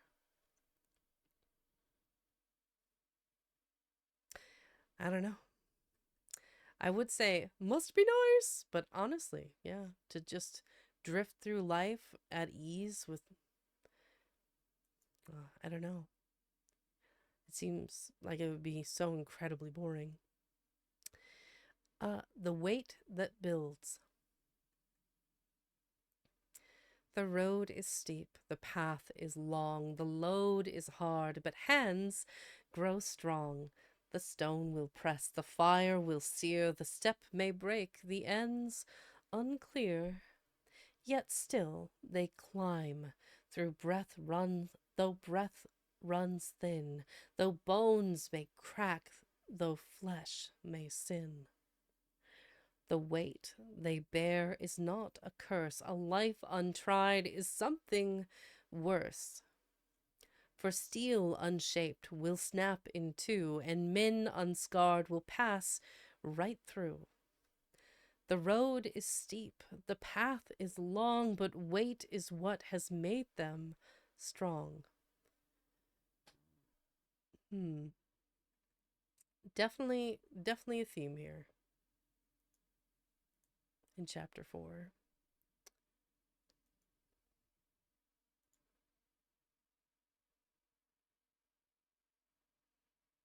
The fear of suffering pain. It's interesting, right? Just interesting chapter. Let's see. What is not struck? The hammer falls. Stone does not choose the sculptor's hand. The river bends. Water does not choose the shape of land. What is not struck is never made. What is not torn is never whole. The seed that sleeps will never break. The branch unbowed will never grow. The hand unscarred will never grasp. The soul unshaken will never know. What does not strain will never stand. What does not bear will never build. To suffer is to take the form that fate demands, to kneel before no other force but time and trial. To break and rise, to bend and stay, to be made real. He's very consistent with his theming here. Takukak. Welcome in, Tak. I haven't seen you in a minute. I hope you're doing well. For those of you not familiar, Tak is another Alaskan streamer. He hunting can be so wild. You were doing what is that? Drawing a blank. Something Wilds. Monster Hunter Wilds. Yes? Fantastic. I caught some of your stream earlier today, but I was a little busy. Yeah. For those of you not familiar with Talk, he is, like I said, an Alaska native and an Alaskan streamer. It's nice to have somebody else in the same time zone to raid into and vice versa. He does a variety of content. You guys should check him out, though. He has like a couple of different outfits, but I really like, he has a very traditional Native Alaskan clothing on his model, and it's absolutely beautiful. Which, if you guys have not seen some of like the traditional clothing of the various indigenous people of Alaska, you gotta check it out. And some of my favorite stories, actually. One of these days, I need to do an Alaskana storytelling. Like, why does the crane have blue eyes? Right, is one of my favorites. Or how the raven swallowed the sun is another. There's a lot of really amazing stories. A kuspuk, an Alaskan native hoodie. Yeah, pretty much. Pullover. It's got a hood on it. Beautiful details. Sometimes beadings, sometimes fur, sometimes just it's really pretty. And his is blue. But yes, if you guys have not checked out Talk's content before, be sure to give him a shout. One of my mods will take care of that. Yeah, I agree. Women's tend to be much more elaborate for sure, but I feel like I've seen some really nice, richly colored ones for men too. Like rich blues. I think I remember seeing one that was like a deep green before too. I thought was really pretty. Anyway, I digress. We are on Raiders. Welcome in. Hello, my name is Vexing Cat. I too am an Alaskan streamer. Bear with me a second. I wrote up a new blurb and I'm still not used to it, but I will be eventually. Welcome in, Raiders. If you're new here, I'm Vexing Cat, a Tiger Librarian VTuber. I primarily read classic literature and poetry and occasionally play video games, including D&D on alternating Saturdays and a variety of visual novel games. I'm part of Gen 2 of the Underrealm VTuber group, an independent team of VTubers with a growing community of streamers and supporters. If you're interested in checking out that community, exclamation point Underrealm. We'll give you the link to the Discord. If you need to raid and run talk, I totally understand. However, if you want to like relax and take a moment to unwind, be sure to lurk. In the meantime, make sure that you're taking care of yourself. Hydrate, caffeinate, grab a snack, do whatever you need to get cozy. And I am currently reading The Myth of You. This is the book cover here. The Myth of You by Sonny Smith. And it's a book of his poetry. This is the most modern thing that I've read on stream. And it was published a month ago. So, um, back, back Discord, back where you belong. You have a maid outfit and a sci-fi militaristic outfit as well. Is that for playing 40k? Or is it more like a Helldivers sort of thing?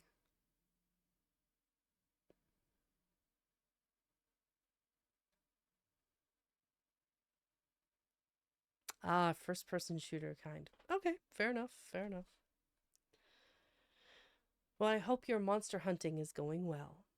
Are you at the point where you're like hunting for fashion, or are you still playing through the story?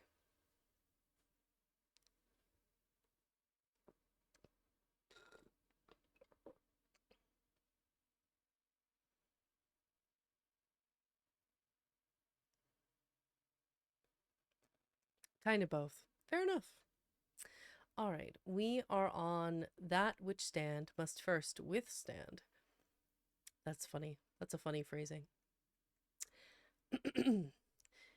The oak does not ask why the wind must howl, nor wonder if the weight of snow is just. The mountain does not beg the sky for peace, nor weep when time erodes its sharpened crest. What bends and sways may see another dawn, what stiffens shatters, never to return. For force will meet all things in time and test if they are made to weather or to break. The nameless stand untouched beside the path, untested, pale, unpressed by weight or war. They do not fall, but neither do they rise, unchallenged, rootless, drifting out of time. The fire does not grant wisdom, only proof. It does not choose the worthy, only finds what in the quiet, hollowed hours remains, and what dissolves like mist before the dawn. A life unburdened is a life unsworn, a face uncreased, a soul that has no weight. To stand, one must endure. To be, one must have borne. Interesting. I know that seems to be my default word of the day. That which stands must first withstand. So, like an oak tree standing before the force of a gale, it has to withstand the force before it can stand on its own. A life unburdened is a life unsworn, a face uncreased, a soul that has no weight. To stand, one must endure. To be, one must have borne. It's an interesting concept. So, does that mean that young people, until they have experienced more life, are a soul that has no weight? It's an interesting idea. Talk. I will be lurking, gonna munch on some moose meat pasta. Oh, yeah. And let your muscles heal from soreness from snow machining. Um, I forget what it's called elsewhere, but like we call them snow machines in Alaska. I think they're called something else elsewhere. It's kind of like, what is it? An all-terrain vehicle, but we call them four-wheelers. Um, it's just, you know, local vernacular. But yeah, snow machining, huh? I think you live a bit farther north than I do, Talk. Um, I'm I'm in the what would we call this? The bread basket. Quads? Is that what people call them? Quads? We call them four wheelers. I don't know. But yeah, the snow isn't going to be good for very much longer. Spring is here. Well, faux spring. It's we'll have like lows of in the 20s and then hold on for my for my Fahrenheit to conversion friends. Hold on to Celsius. All right. So it's like in the 20s at night, so like -6 or 7, And then during the day, it's like 38 to 41, so 3 to 4 degrees. No, no.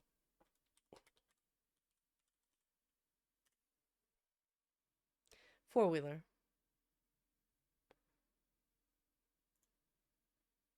Please, nothing bad. There you go. That's a four wheeler. They're just like have four wheels. They have three wheelers, they have five wheelers, but four wheelers are the most common. And then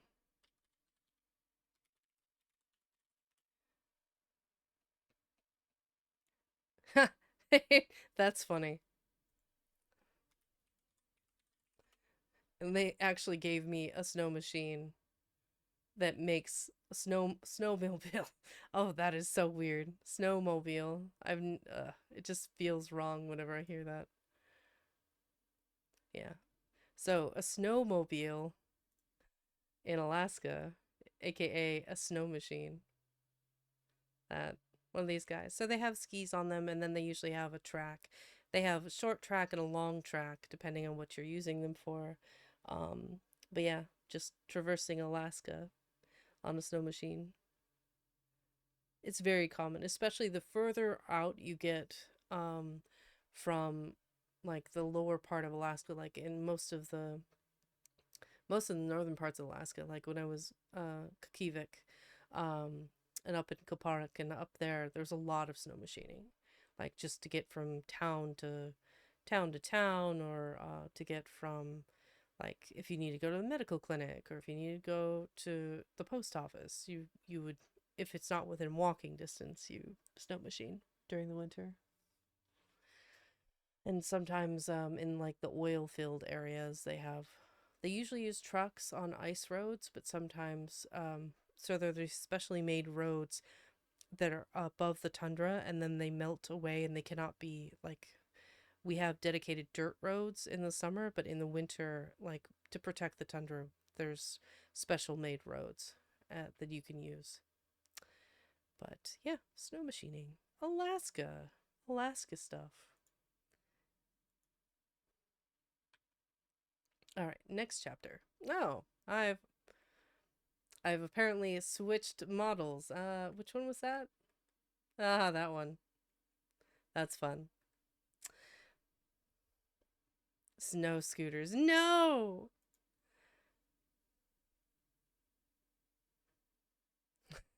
Yeah, they are a lot of fun. Um, I I don't usually use four-wheelers just because I was in an accident when I was younger where I got like launched off of one and got pretty severely injured and had to go to the ER. So, luckily nothing broken, but my pride and my ass, and you know, had a CT scan of like blood in various organs where it shouldn't have been because I hit the ground so hard. Knocked like the wind right out of me. It was wild. My Googling model, yes. My Google model. Hmm. Yeah, sure enough. The road that does not climb. The road that does not climb. A path that smooth may seem the way. No thorns to catch, no stones to press, yet feet untested slip away. The river winds but does not stay, its course reshaped by soft duress. A path that smooth may seem the way. The hand the hands that build, the backs that sway, find strength within what they suppress. Yet feet untested slip away. The fire refines what will not fray, reveals what stands, what must regress. A path that's smooth may seem the way. But all things soft will drift astray. A weightless truth is meaningless, yet feet untested slip away. To walk unscarred is to decay, to pass through life and leave no trace. A path that's smooth may seem the way, Serene yet feet some may just have untested slip slept for 2 months. away. Sarinsomnia! Saren, welcome in! Aw, thank you. I'm glad to be back. For those of you not familiar with my content, hello, my name is Vexing Cat. I am your local tiger librarian. I primarily read classic literature and poetry. Today I am reading The Myth of You by a friend of mine. And this was just published a month ago. But I do have a specific permission to read it on stream, so that's why I'm doing so here. Um, I am part of Gen 2 of the Underrealm VTuber group, an independent team of VTubers with growing community and streamers and supporters. If you need to raid and run Saren, I totally understand, but feel free to unwind and lurk. But make sure you're taking care of yourself. Hydrate, caffeinate, snack, do whatever it is you need to enjoy the poetry. Let's see here. The weightless soul. The tree that bends will meet the storm. The rootless trunk will break and fall. Yet some seek shelter safe and warm, to never rise, nor risk at all. The man who walks where ground is smooth may think himself untouched, secure. But time will carve away the truth, for nothing soft can long endure. No wound to mark, no scar to tell, no lesson taught through ache or strain, no mountain climbed, no valley fell, no loss to deepen thought or name. A soul unpressed, a mind untried, a voice that speaks but holds no weight. A life that merely drifts beside, too light to bear its own estate. To flee the fire is to fade, to pass unbroken is to pass unseen. The weight we bear is what remains, the mark of all we've dared to be. Well, at least the theme through this whole chapter, chapter 4, has been very, very consistent of just that the tempering of challenge is what causes us to grow. And so therefore, untried, challenged, ungrowth, ungrowth, that's not a word, experienced life just I don't know if it lacks value in the author's in Sonny's perspective. I think he thinks that I can conjecture to believe that he thinks that someone who remains unexposed to trial and hardship and education and growth means that their soul is unmade, unpressed, unformed. It's interesting. Here, where are we at here? Oh, one more, and then we're on the tyranny of memory. What a title. Let's see here. Aw, thank you. Hydrate or dihydrate. Hello. For those of you not familiar with Almontis VT is another education-based streamer who does a variety of streams. Some on books, some on calligraphy, man of many, many talents, and a warm, soft, cozy streamer if you've ever caught one. 10 out of 10 would recommend Almontis VT. If I could get a shout for Manny and get a shout for Saren when one of the mods is free, that would be grand. How is the new poems? Very good. I think thus far, I think the ones about the masks have been my favorite. Like as a whole, that chapter was quite good. This chapter here, chapter 4, bear with me. Some ASMR page turning. The fear of suffering, I think has been, I wouldn't say least favorite. It's just um I don't know that I find this particular section as relatable personally, because I myself have experienced so much hardship in my own life that has given me so much empathy. Um, Whereas I do think the era of distraction, every poem in that section was immaculate. Pickles the Little Dill. Oh, that is an incredible name. Welcome in, Pickles. So you're a dill pickle. That's awesome. Dill is the superior pickle, personally. Don't get me wrong. I appreciate sweet pickles, but I like the dill ones. The vinegar and the dill is just mwah. C'est magnifique. Also, the garlic ones are good too. I am a dill named Pickles. Oh, fair enough. The more you know. A wild Deus. Yes. Deus has been with us for a while. Also, if I can get a shout out for Deus too when somebody has a second. Um, so Almontis, Deus, these are creators that I think are inspiring. They provide a calming, soothing atmosphere, and like myself, and good vibes, very good vibes, immaculate vibes. I even argue. We are on the last poem of chapter 4, the fear of suffering. So let's go ahead and knock that out real quick. All the wout shout outs, yeah. Of all the shout outs, indeed. Oh, fair enough. When I'm not working, I try to catch a Deus stream, but he streams so much earlier in the day, it's harder for me. Let's see.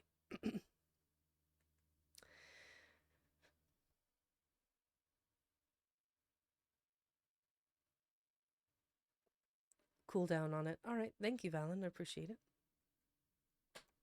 What remains of those who fell? They bore the weight, they walked the road.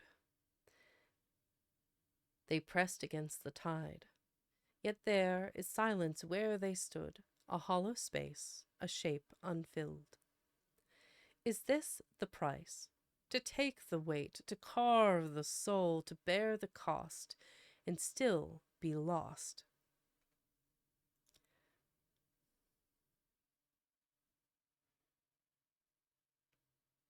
Some rise, some stand, some learn to bend, but others break. And what of them? Do echoes know their names? Do winds recall their fall? Or do they slip between the seams, too worn to rise, too shaped to fade, held in that space where nothing holds, where all who almost stood remain? Interesting. I keep saying it, but it still holds weight. Ah. Speaking of weight, where did I... Ah, there it is.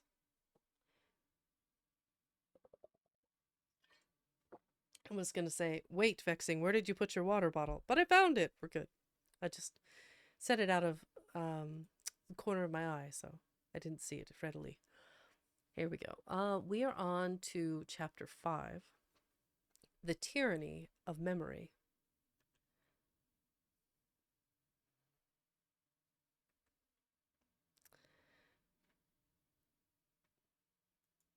Memory does not ask.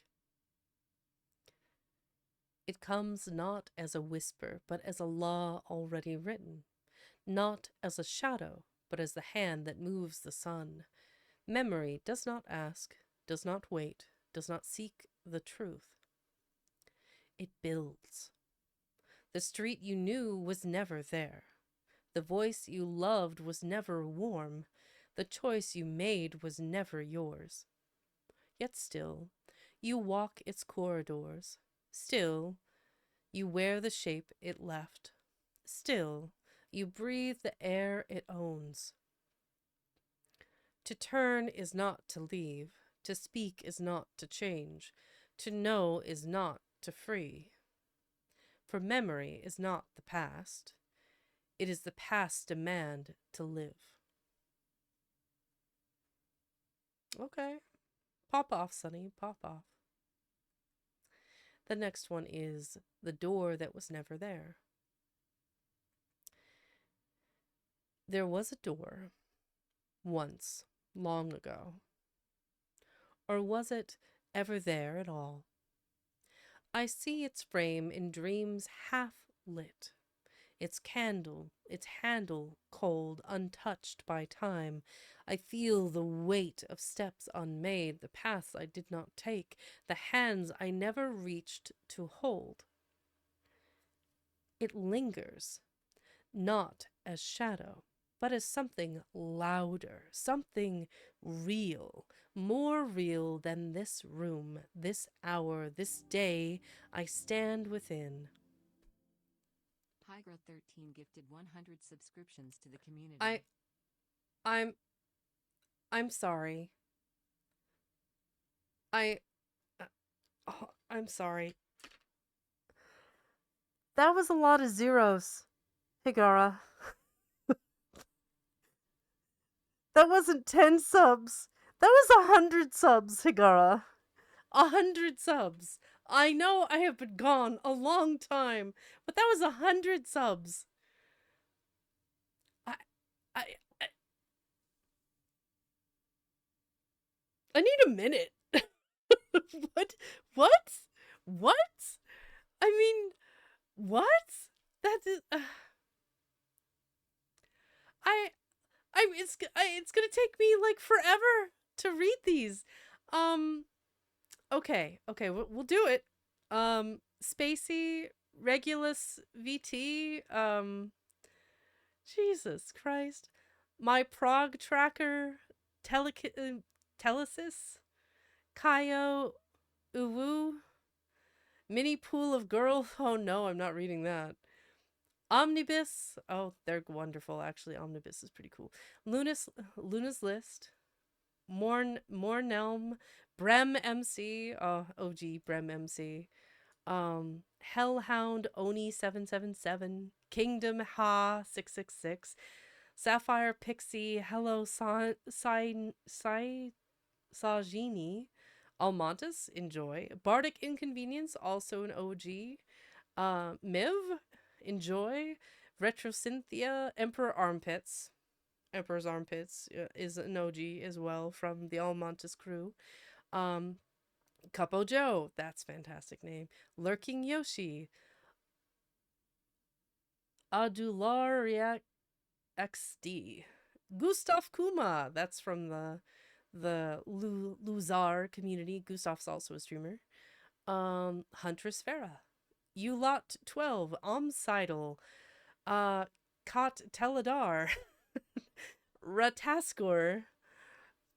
96. Moog. Oh, you got a free one. That's fantastic. King Azareth. Enjoy your emotes. The Lost Cat. Esper Josh. Houndorable. That's Sav. I was just there on their birthday stream not that long ago. Kitsune's Rise. Harlequin VT. Oh my goodness. I'm not even like halfway through. Hazard. Black Hazard. They're another streamer here on Twitch. I met them through the Bone Caller community.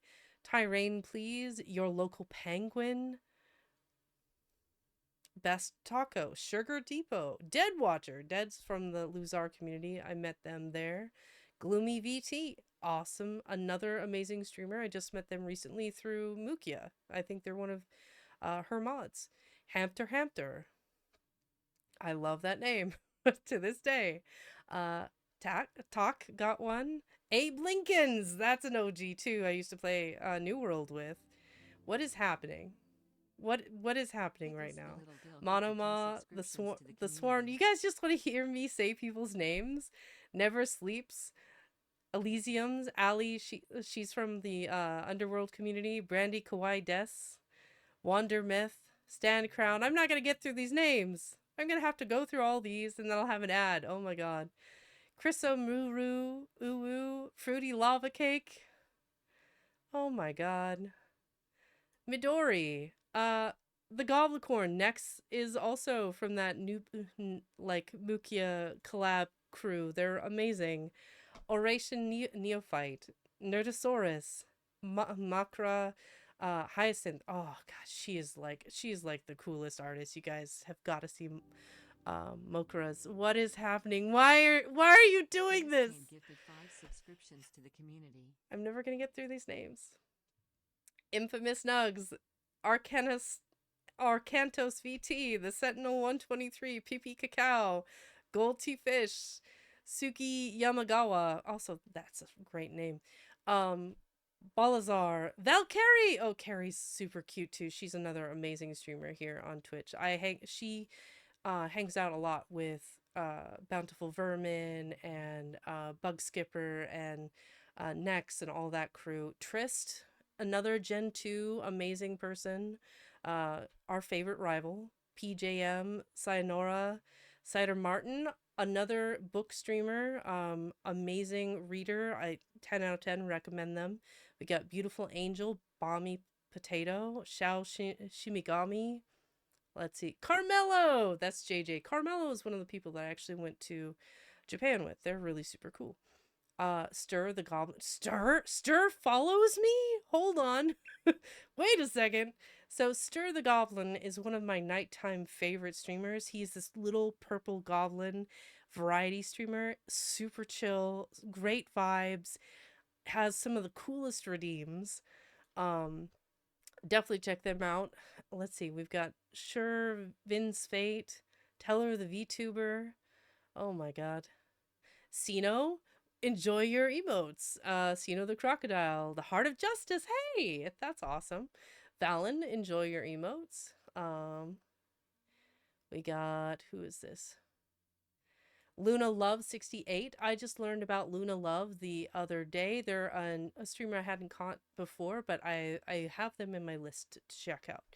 I believe I've seen them on Underrealm recently.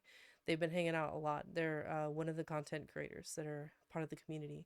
We got Humpter, the Tea Turtle. Tea Turtle is another also reading streamer. Fantastic like content creator. I love their chill vibes. I've rated them a few times. Invisimo, From Nowhere, Variety Geo, my goodness, Noah Yamatori, Sleepy Puppy, Dionalix, I'm probably butchering, David Demantoid, another variety streamer, a little bit of a spicier streamer, but you know, hot bodies, what have you. Does a variety of streams, mostly a really cool gamer. I love catching their content. It's always fun. Wadsworth, Pugs Lords, Pickles, the Little Dill that is the Pickles, named Pickles, wonderful. Prototype, Axel, Pochitaro, JP, the Book Father. Oh, that's a good name. The Book Father. Amsterdam, welcome in. I'm still reading through the 7 hours of subs and it's taking me forever. I'm so sorry. Oh my god. We're not even there yet. I haven't gotten to Deus. Hikara, I don't know. I'm trying so hard, Hikara. This is so hard. Okay, then we've got the Book Father, I already said. Yoko Rina, Majekaral. I can never pronounce his name correctly. Live Facecam streamer, does reading as well. I love their content. They're part of the Booktubers, part of the ancestral library of Nef Darath, the Lorekeeper. That gaming mark.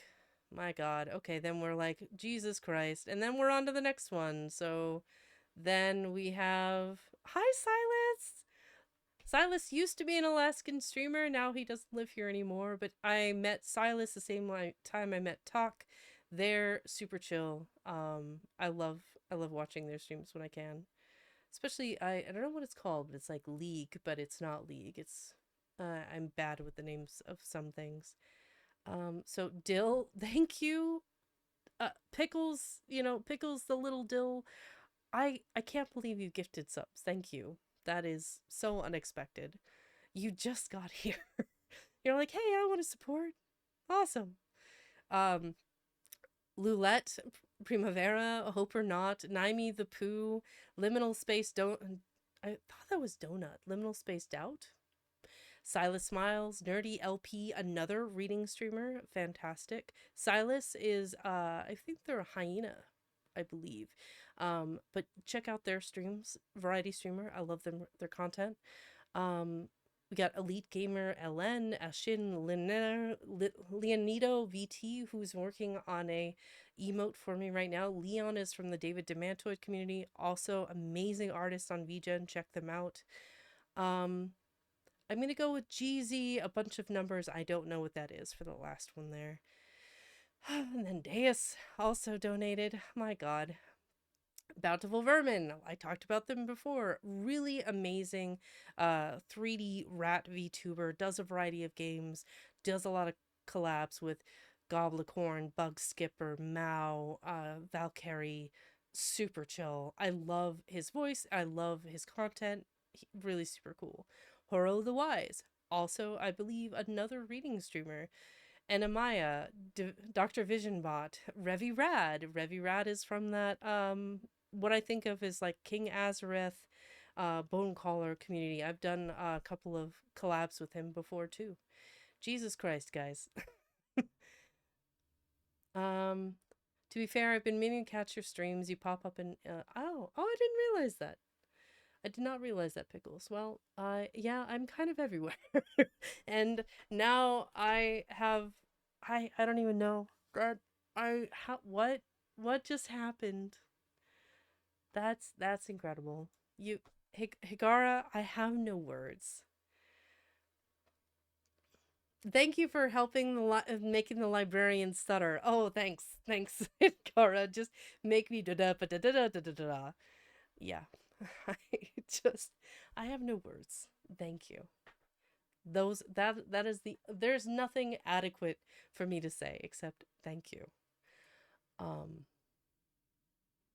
yeah, that's all I got. Thank you for supporting the content and thank you for helping me do what I do. Um, a good portion of what I do here, I turn back around into supporting other streamers. And I love, oh, can I get a shout out for Spacey Tora? I need a, well, I'm like, I know the shout out player is not working right now, but Spacey Tora is another amazing streamer here on Twitch. Um, Arguably probably one of my favorite tiger VTubers. They have like a space tiger, detective aesthetic. They draw beautiful, beautiful art, variety streams of various games, always good vibes, super positive community, 10 out of 10, one of the best. Easy peasy. But yeah, if you guys have not seen Spacey Tora's content, go check them out. They are aces, and they have immaculate emotes as well.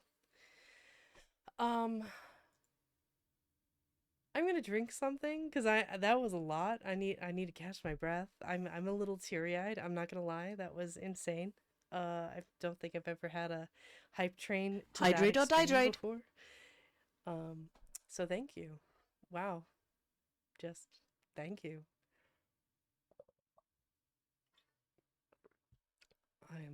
I am without words.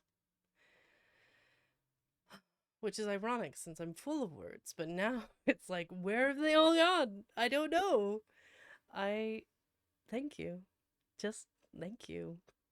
Thank you, Pickles. Thank you, Deus. Thank you, Higara. I'm speechless. I yep. I did. I did. Cracked it right out of the water. I wow. Well, I mean, like that it's great. I mean, I don't get me wrong. I'm very excited that that happened. I'm just like I never assume that it will. Like I never dream that it's going to because I that number always goes higher, right? Like the more content you do, the more of a creator you become, that number always goes up. So it just, while it's small, while it's intimate, while it's, approachable, it seems achievable, but eventually that number is going to be so high that it's going to be intimidating to reach. But someday, maybe when I have been streaming for multiple years, like some of my favorite creators, um, it won't seem so intimidating. But thank you. Thank you all for participating, and I hope that everyone enjoys their emotes. Um, I've completely lost the plot. Um, I think I was reading The Door That Was Never There. Yeah, I'm pretty sure that's what I was supposed to be doing. And now I've read every name of every person that um got gifted subs. So, wow. Just wow. Yep. Next with all of the heart emotes. Good choices. Very good choices. Uh okay. Wipe the tears off my face. That's insane. Like I am loquacious. I am eloquent. I have a lexicon that will make your eyeballs bleed. But sometimes, in the face of a greater emotion, a like a weight of like, you guys like what I do, and it's wild to me. I didn't even think I would get this far. Like it's surreal. And it's just, I don't know where it's going to go, but I love doing this for you all. I thunk many words, indeed. Validation, yes, that's one way to look at it, I suppose. Okay, let's read this poem. Then I have to go on ad break because I sat there and read all of the names, and that took forever. Um, I do. Not intentionally. I think it's just because there's a gravitas, a weight of words. The more you know, the easier it becomes to put them together and stitch them in such a way that Lasada is reading me. Hi, Lasada. You just missed like the craziest hype train of my life. So Lasada, another amazing content creator. Valkyrie was spoken of. Bountiful Vermin was spoken of. Bug Skipper was spoken of. The Goblicorn was spoken of. Lasada is another. He's a Quirrell, um, and a content creator here on Twitch. Yeah, get loved on, nerd. You are not wrong. Um, Hello, Raiders. If you're new here, let me introduce myself. My name is Vexing Cat. I am a tiger librarian, a VTuber. I primarily read classic literature and poetry. Today is an exception. I am actually reading The Myth of You. This is Echoes, the first of, I believe, 3 books that my friend Sonny is writing. Uh, I'm part of the Gen 2 of Underrealm VTuber group. It's an indie team of VTubers and a growing community of streamers and supporters. If you need to raid and run Lasada, I totally understand. However, feel free to lurk if you need a moment to unwind. I'm reading poetry today, so it is very chill vibes. So get cozy and take care of yourself. Hydrate, caffeinate, do whatever you need to. Nah, I'm not too kind. I'm a big, scary, mean lady. I'm a big, scary tiger. Go rar. Okay, I'm reading this poem, and then we're going on ad break. Okay, got this. The door that was never there. There was a door. Once, long ago. Or was it ever there at all? I see its frame in dreams half lit, its handle cold, untouched by time. I feel the weight of steps unmade, the paths I did not take, the hands I never reached to hold. It lingers, not as shadow, but as something louder, something real, more real than this room, this hour, this day I stand within. Had I turned the handle, would I be whole? Had I stepped inside, would I have stayed? The mind does not forget its ghosts, the places it was never meant to go. And so I stand before a door that was never there, but will not go away. That was an interesting one. Oh, you're testing out the sleepy little comfy emote. I hope you enjoy that, Pickles. All right, folks, I'm going to go on a short break. I'm probably going to rip my hair out because I am like, oh my God. Still, just my heart is like in my throat. I'm just reeling. I can't believe it. Um, let's go ahead and grab the next page, and then we'll start The Hound That Hunts when I return. So hang tight. We're going to go on a 3-minute ad break. I'll use the restroom, refill my water bottle, and when I come back, we'll continue with this chapter. So be right back.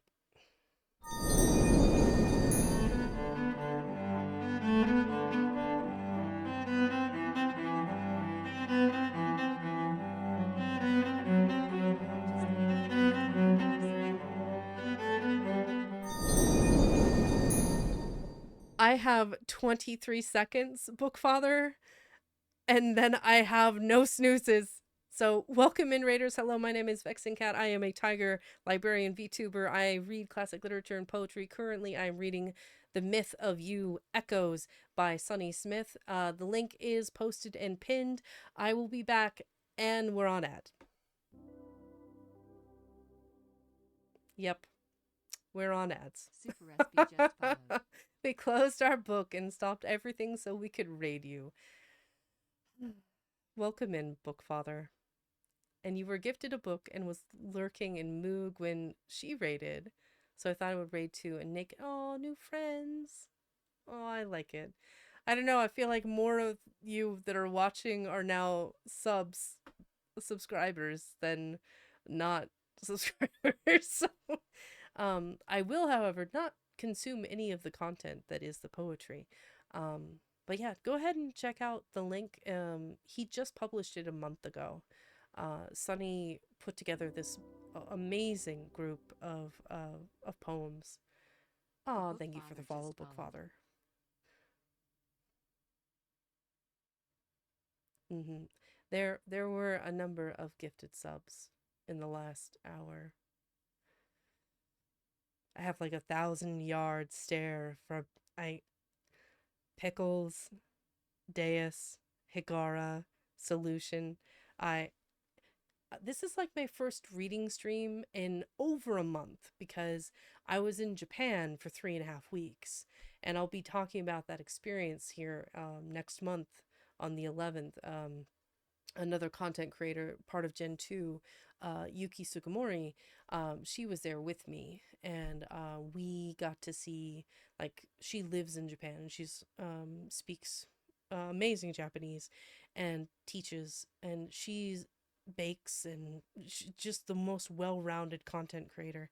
Um, she showed me a lot of Japan, showed me a lot of Tokyo, she showed me Osaka, she was there whenever I had a question in all of the various travels that I went. But yeah, I'll be doing a slideshow and talking about that experience on the 11th. All right, I still do need water, and I still need to let that ad cook, so I will be right back.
Just fine.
Okay, and we are back. Hi, Sino. Welcome in. I'm guessing that if you are here, that you must be done with your own stream. For those of you not familiar with Sino the crocodile, he is my Oshi, like whose chill vibes and Kilo Cash 74. Thank you for the follow. Luggage 74 just Haktua. followed. Thank you for the follow. That name. You're you are a crocodile. You can arrive precisely on whatever time you want to. These are like Alice in Wonderland rules, honestly. Cena was never late. He is precisely on time when he wants to be. That's how I view it. Speaking of, oh my gosh, no. You guys have got to see this. Um, open link. You guys, look at this. Look at how cute it is. Isn't this great? Cino made this. Precisely when he intends to. Exactly, Lasada. Lasada gets it. So, Cino is actually doing a bit of a, I think it's a donathon or a subathon. I'm not clear. But I participated and he made this, like color sketch. I gave him some ideas. He can't handle the phrase. Um, so I was like, hey, I just went to Japan, and while I was there, I actually had his plushie. And while I was running around Japan, I took pictures of Sino in various poses. One of which was in this cafe. Open link here. So that is Sino the crocodile enjoying a bit of strawberry cake, and that was a matcha Swiss roll. And it was just this kind of neat little hole in the wall cafe in Hakone. If you're familiar with Hakone, it's where basically where all the hot springs are, or one of the areas in Japan that have a bunch of hot springs.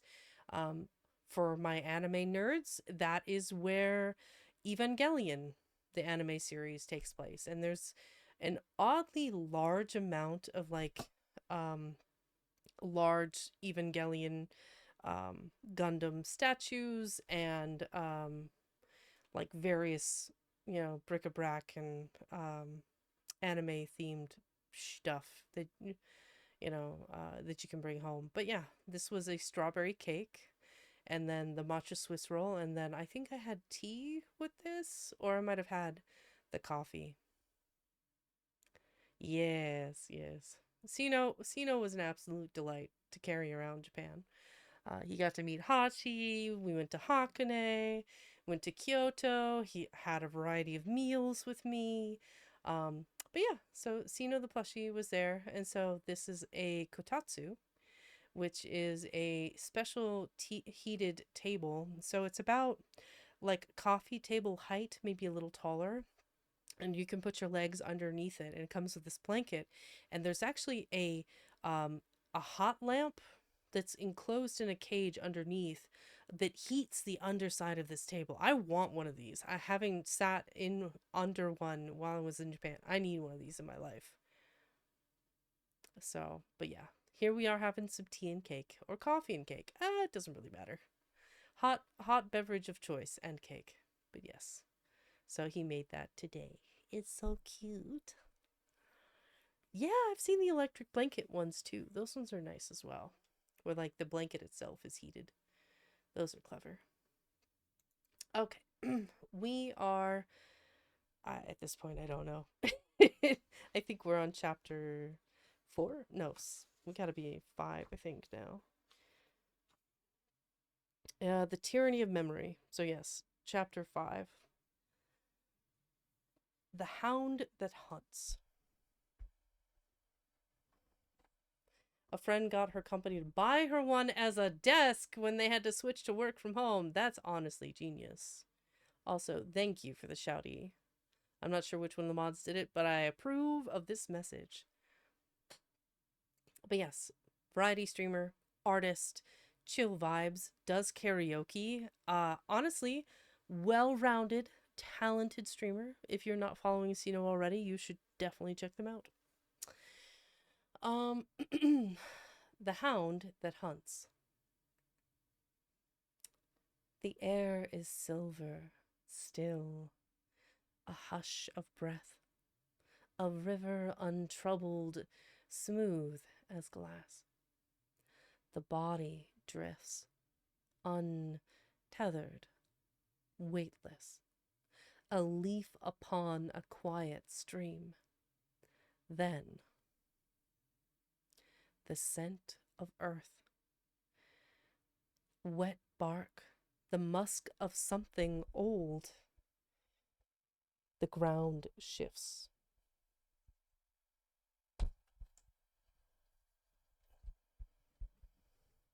The stream runs backward.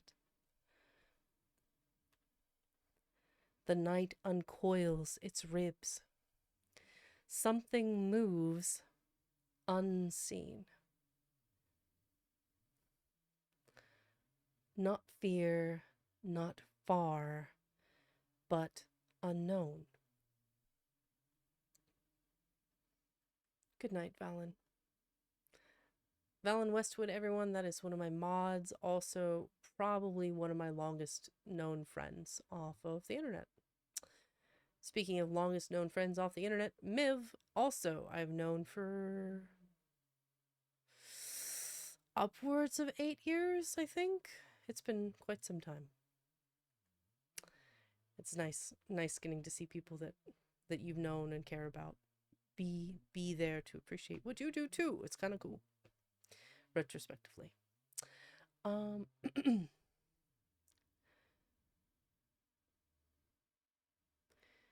You were always hunted. You were always found. It does not run. It does not need to.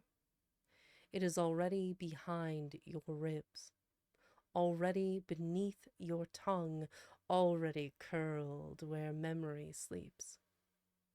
The air is silver, still. The stream is calm. The breath returns. But the scent remains. Good night, Miv. Get some rest. God, it's like 3 in the morning for you. Oof. Her voice is yours. The river does not run. It coils. It waits. She stands where time forgets to move, her mouth a doorway, her hands a net. She does not whisper. She does not plead. She does not need to. She watches. She waits. She knows the shape you left behind. She knows the steps you never took. She knows the words you swallowed whole, the names that never left your throat.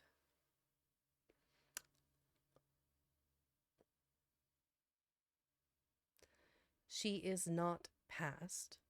She is not now.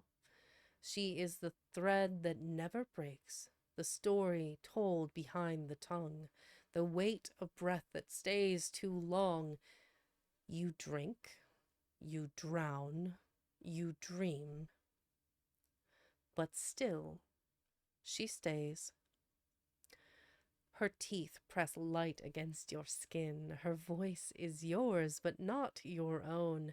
Her hands move through you, soft, unseen. And when she leaves, if she leaves, she takes nothing because she already has you. Interesting. Sometimes I wonder about the inspiration of some of these. This one, who was she that she already has Sonny? I'll have to ask him. Oh, this is a bold statement. I am no Orpheus. The water calls. It glows like sleep, like silence made of silk. It hums with absence, with nothing, with the promise of unknowing. I step, but the river does not break. It bends, folds around my weight, does not swallow, does not sink. I kneel. I drink. Nothing fades. The past does not slip from my tongue. The names do not melt from my mouth. The hands still reach from under the silt, their fingers thin, their voices wet with waiting. I am no Orpheus, no half-god, no chosen wretch. I do not sing, I do not beg, do not call. But still, Lethe turns me away. She licks my throat with her golden tongue, presses cool lips against my head, and says, "You do not belong to me." Beautiful. Dust does not stir. The path is straight, the path is known. I walk it, but the step is old. I move, or rather, I remember moving. The stone beneath my heel is worn, not by me, but by the thing that moves ahead, by the shadow stretched too thin, by the name that echoes, but is not mine. A door swings open. I do not lift my hand. The air greets me first, like a house that knows its guest. This is the first time I have stood here. And yet, the dust does not stir. My goodness. Today has been full of firsts. And because of so many firsts, I'm getting very close to my ultimate what's the word I'm looking for? When I reach, for those of you that are listening, when I reach 1,000 followers, like that's my current goal. When I reach that number, I plan on doing a debut. I actually have the makings of a live 2D model, and when I hit that number, that's when I'll debut that. I'm looking forward to it. I'm just so surprised by the amount of reading streamers and supporters that I have gotten so far. Nothing will change. I just have a different model to look at. Lucky Lokesh, welcome in. It is very exciting, Pickles. It's been a year plus in the making, and we're just dialing in some finalizing some stuff, and Oh, too far. Back one. Back, you silly goose. There we go. But yeah, I've been using this 2D model, various iterations of this. I've got do I have the original? Hold on. So this is the original. Um, so this is designed by Seagenary, and then I try to customize it based on the book. So I actually put the book in the cover so you can see what it is I'm reading, even if I'm in the pages. And then I did a little bit of makeup coloring, and I changed the color of my sweater for spring because it is very, very much spring in Japan. And seeing the plum blossoms, the cherry blossoms, and seeing all that beauty. Um, I've learned quite a bit, definitely learned quite a bit. My affiliate anniversary was October last year. So I never had a debut. I never had a hype train. I've built this from the ground up with friends and family and peers, people that I have met, consuming their content, appreciating what makes them special, right? Like you, Sino, seeing your content, seeing the art that you make, the games that you stream, the songs that you sing, and just getting to enjoy your enjoyment of streaming sparks joy. King Azrith, who was here earlier, again, he finds these games that are so fun. I'm trying to think. I'm so bad with the names of these. It was like, um, Stir was playing it recently too, and I can't for the life of me remember the game. But it's like the sequel to this like cliffhanger game from years ago. Um, and it's just you are going to get the sword back that your father had, and like you're battling guards and and you know all kinds of various vassals and people to the kingdom. I know it's very close, Pickles. It's very intimidating. So um but it's okay. That last 40, however long it takes, gives me more time. I've got like music in the works. I've got a custom Be Right Back screen in the works. My live 2D model is being dialed in. I eventually want to do custom overlays and stuff like that. There's a couple pieces. There's a couple pieces yet that need fine tuning. Um, so I'm looking forward to it. Me, me. There we go. Tweak that. But yeah, I am zooming, as Sino says. Um, if you guys haven't seen Sino's models, he's got like a new model for every game he plays. Monster Hunter, web fishing, uh, Helldivers. Like he's got a different crocodile version. For karaoke, he's got a suit and tie. Um, he had the little outfit for Monster Hunter. It's so fun. So fun. I wish I could draw as quickly and as fun as Sino can. Yeah, suit and tie Sino is S tier for sure.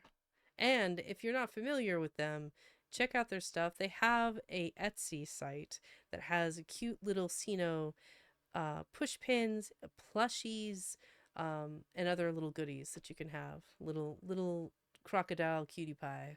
It's 10 out of 10. Recommend. Okay. I am starting to fade a little bit, but we ball. Let's go ahead and finish this chapter. We still have 30 pages left. So, but some of these are longer than others. But we ball. We'll do our best. I reach. The hand moves. not by will, but by knowing. The weight shifts, not by choice, but by law. The body kneels before the thought arrives. The jaw tightens before the anger comes. The fist clenches before the name is spoken. The eyes flinch before the shadow falls. This is not learned. This is not chosen. This is the knowledge beneath the skull, the script carved into tendon and bone, the muscle that prays in the language of recoil. I reach, but I have already held. I step, but the ground already yields. I breathe, but the breath was taken first. The mind asks, who moves me? The hand does not answer. It has already gone. Oof. Labyrinth of echoes. The thought comes first. Or does it? The hand reaches, the breath steadies, the foot shifts, the gaze aligns. Before the mind has spoken its name, a signal leaps, unseen, electric.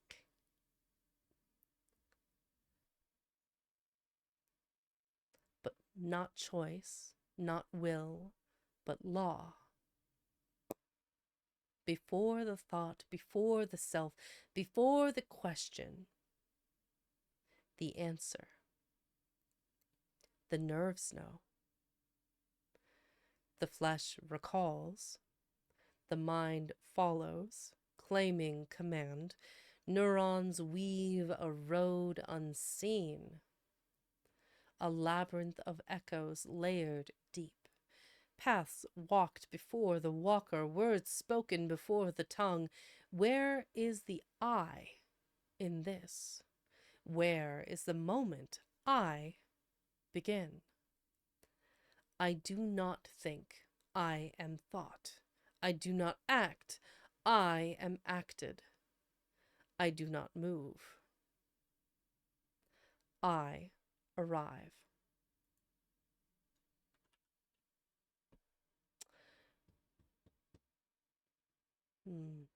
One second.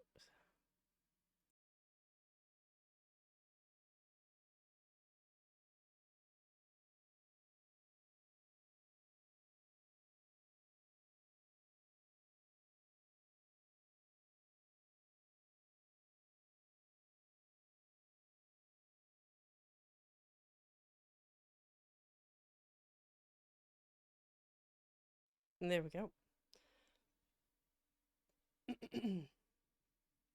What once was home.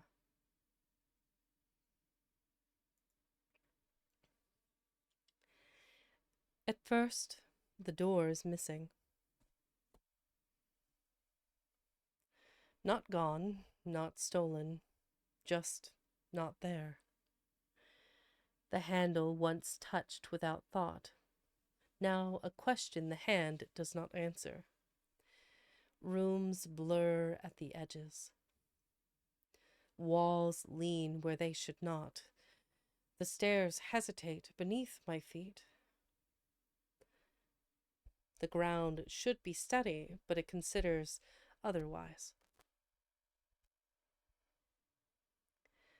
I wake in the morning, but the morning is wrong. Not unfamiliar, not foreign, just wrong. Like a song played one note off, a face misremembered by its own reflection.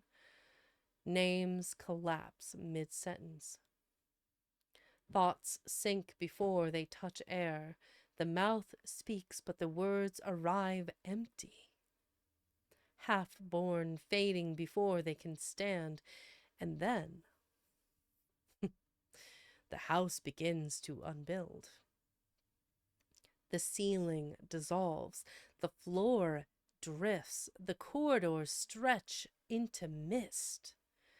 Familiar faces come, but they are ghosts of their own names. Figures in frames I do not recognize, voices calling from a past I no longer own. Then, there are no rooms, no walls, no doors, only the shell of a body where something once lived. The house is gone, and I am a guest in what once was home. Interesting. Huh. Mm. Mm. I am the sweetest tiger. Oh, I don't know. I know some really good tigers. I think tigers in general just tend to be pretty cool. We're cool. Yeah. But yeah, Tiger Faye, Spacey Tora, Tagara, Valentine. There's a lot of us. I mean, there have been some bad tigers, but we weed them out pretty quickly. But the tigers that remain, mwah, I definitely enjoy the content. And oh, now that is a bold statement of which I will never claim. I might be the best tiger reading streamer. I'll give you that. But that's because I'm the only one.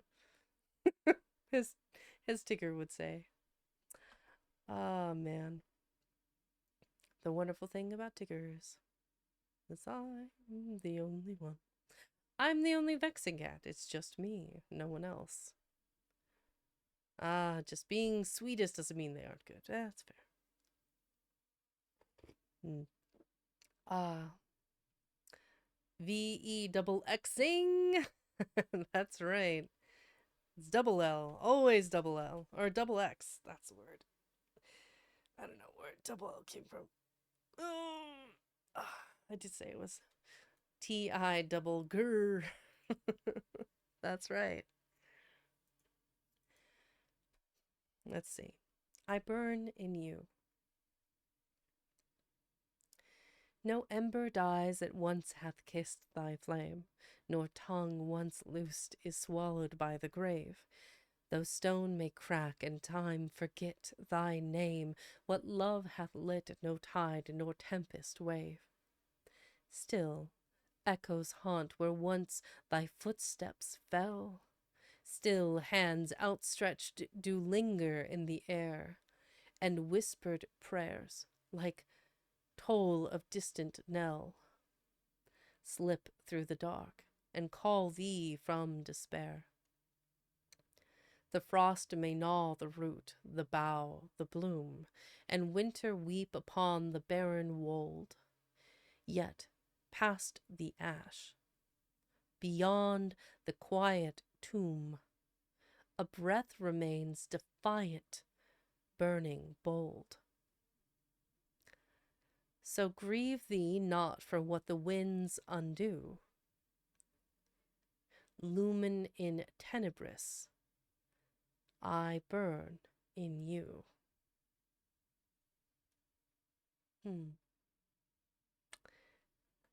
Always good. I like this one. I think this might be my favorite from this chapter, actually.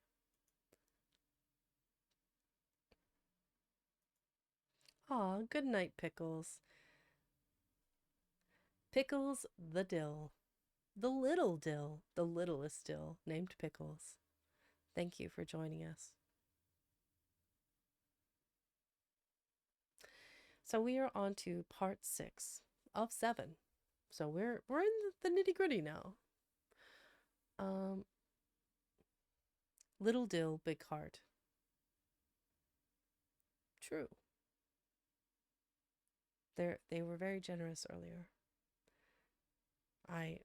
The generosity that I've seen this evening while reading poetry that my friend wrote has been a surreal experience. The Lost Rituals. Shut up, Teus, or I'll cry. Oh no. He can be very sweet, Pickles, I understand. The right is hollow. They moved as if knowing, as if bound to the old way. The hand rose. The cup was lifted, the lips parted. Yet nothing passed between. No weight, no tether. Only the mockery of presence, only the echo of knowing.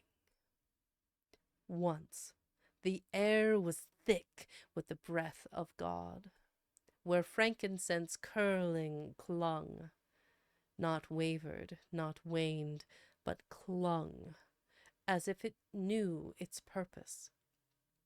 Now, thin and witless, fraying like a severed thread. They bow, they kneel, yet gravity mocks them. For where is the pull? Where is the weight of bending? Where is the downward drag of reverence? To kneel is not to touch the earth if the earth no longer listens. The vestment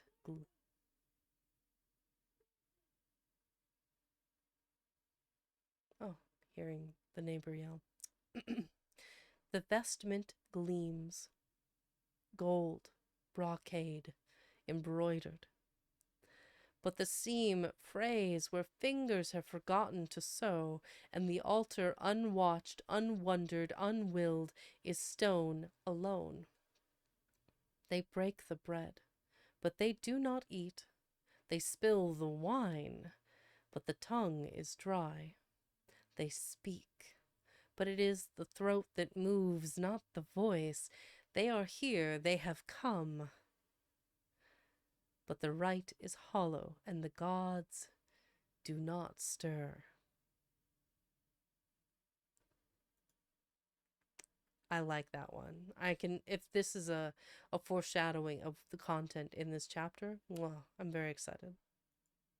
It's going to be good. Speaking of Neff, let's see.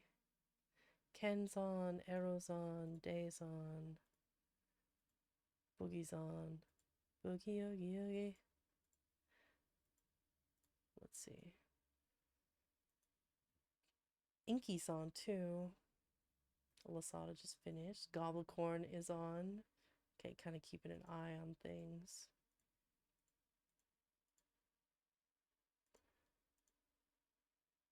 Nikto's done.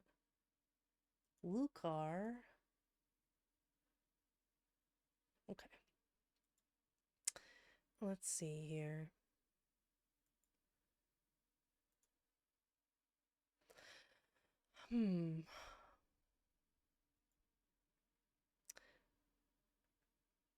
Rites endure.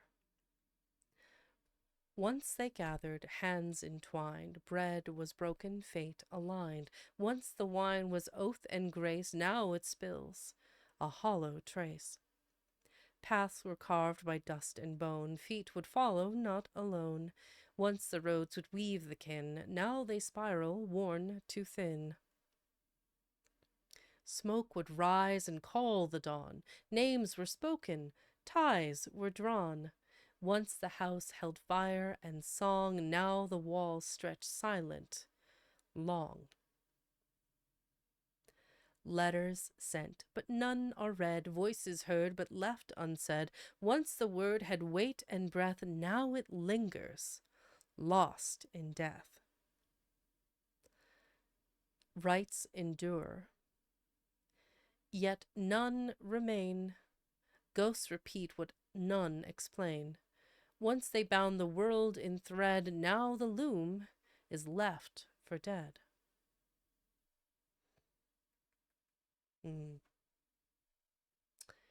The gods are gone. Wash your hands before the feast, so the stain shall never cling. Break the bread and pass it east, so the rite completes the ring. Raise your hands before the gate, so the door shall open wide. Kneel and speak, but not too late, so the gods will stand inside. Turn the wheel and strike the chime, so the stars may count your days. Trace the mark and speak in time, so the sun will light your ways. Wait, who speaks? And who replies? So the words must leave the tongue. Who still kneels and who still cries? So the chime is left unsung. Who still lifts the cup to drink? So the bond may yet remain. Who still bows and who still thinks? So the voice repeats in vain. Wash your hands before the feast, but the stain still clings below. Break the bread and pass it east. But the ring is split, and so Hydrate the or gods are dihydrate? gone. Hydrate. You got it, Talk. Boop. Mm.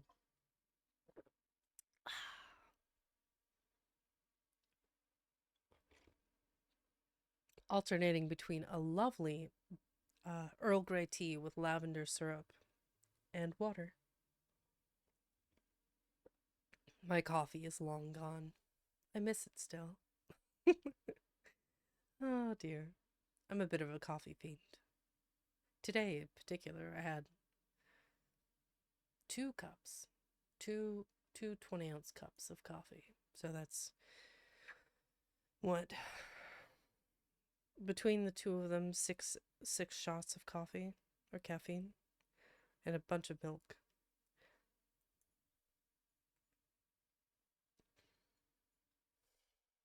It hums alone. It hums alone.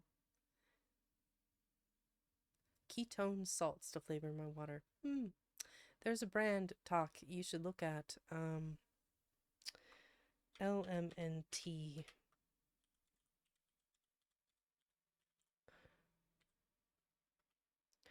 Look, check that out when you have a chance. Give that a Google. But Element Electrolytes is good brand. They have a couple of different flavors. I got the 12-pack variety the first time I ordered. So it came with like a watermelon, it came with a spicy mango, it came with like what wound up being the citrus flavor, the plain flavor. They had like an orange one. They have a bunch of them. And I like the grapefruit flavor for adding a little something to my water, and then I like the watermelon flavor to add a little something to my water. Both are really good. My friend, Kitten for Cuddles, she swears by the raspberry, but I don't like it. It's not for me. Good art on this one, I think. Though that top image, I'm not sure if those are hands or feet. I don't know. I'm not really sure where he got this artwork commissioned from. And I'm not gonna ask. I feel like if I do, I might be disappointed, given the amount of artists that I know that would gladly have done commissioned some work for them. Oh well. It hums alone. 1. The old rites. The altar was stone, and the feet stood bare, and the hands held fire in the mountain air. The voice was a prayer, and the name was known, and the god stood fast in his hallowed throne. The blood was real, and the bones were burned, and the stars aligned when the oaths were sworn. The veil was thin, and the dead would rise, and the wise men spoke with their open eyes. 2. The shift. The altar is glass, and the hands are clean, and the fire is fed to a glowing screen. The voice still hums, but it hums alone, and this name is a prayer already gone. The dead don't rise, but we say their names, and we wear their signs, but forget their claims. The books are read, but the words don't stay, and the old songs play, but they fade away. 3. Unraveling, the unraveling. a mantra, a meme, a borrowed rite, a symbol traced in electric light, a chant for peace, a wish for war, a sigil drawn on a bathroom door. We follow the rites, but we don't know why. We speak the words, but they slip, they slide. We kneel, we rise, we lift our hands, but the gods are watching, and none withstand.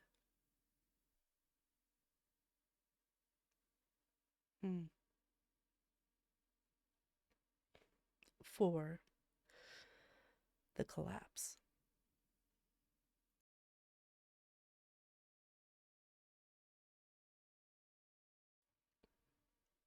Once. It meant something. Once. The hands bled, the lips cracked, the tongue tasted salt and smoke and death, and the fire was real. And the God would speak, and the name was not forgotten. Now, it is posted, it is purchased, it is printed on a shirt, and the new gods wait.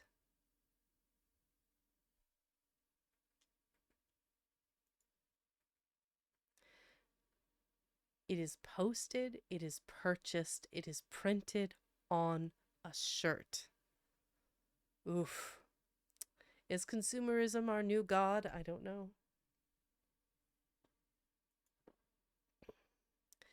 What it means. Bow your head and fold your hands. Speak the words, but not too slow. Step in time and take your place. Say the lines, but do not know. Light the flame and burn the leaves. Do not ask what scents arise. Kiss the coin and drop it twice. Do not look in beggars' eyes. Take the wafer, drink the cup. What it means is not your part. Touch the beads and count aloud. Feel their shape, but not their heart. Bend your knees, but not too low. Stand too tall and you will fall. Sing the hymn, but not too loud. Softly now. Repeat it all. Now the echoes do not fade. The words are there, but something's wrong. Now the circle is unmade. The rite persists, but not the song. Once, the hands would bleed. Once, the voice would shake. Once, the fire knew its name. Now, it is spoken, it is posted, it is shared. The hands still fold, but nothing answers. It's kind of I can see why these two were paired together, side by side. The similar vibe of it is posted, it is purchased, it is printed on a shirt. It is posted, it is spoken, it is posted, it is shared. It just recycling, reposting content. And the new god waits. Let's see. This too shall pass. Or none shall pass. I am just a meme. None pass. The gate stands open. Let's see. None pass. The gate stands open. None see it. None pass. The hand still carves the sigil in the grain, though none who touch the wood recall its name. The lips still murmur words before the meal, though none who mouth them know from whence they came. The bride still walks the path where fire stood. A veil, a cord, a ring upon her hand. She does not know the voices that once sang, nor how they bound the ash into the land. The child still lights the candle in the dusk. A shadow flickers, neither seen nor known. The wick still holds the ember of the past, though none recall the hearth that once was home. And yet, the rites endure beneath the skin, the breath still shaped to prayers no longer said, a gesture made, forgotten what it means, but still the echo lingers in its stead. They bow their heads, though none recall the throne. They turn the page, though none recall the law. They dance the steps that once were cast in stone, but do not ask what hand first drew them raw. The gates stand open. None see it, none pass. Interesting. We turned. Once we turned with the turning of suns, our hands upon plows, our feet in the loam. Once the year was a wheel well spun. The solstice a doorway, the equinox home.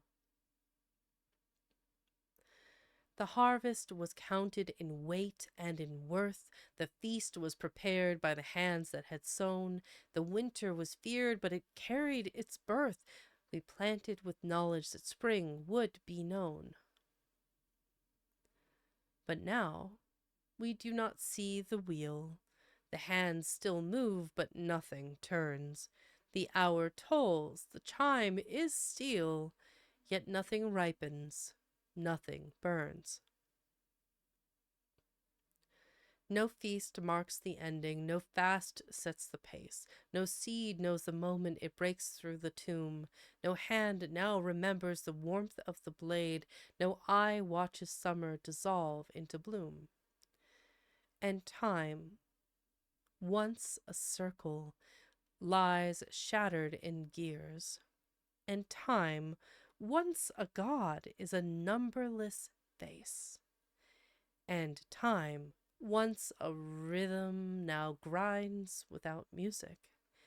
And time, once a temple, is empty of grace.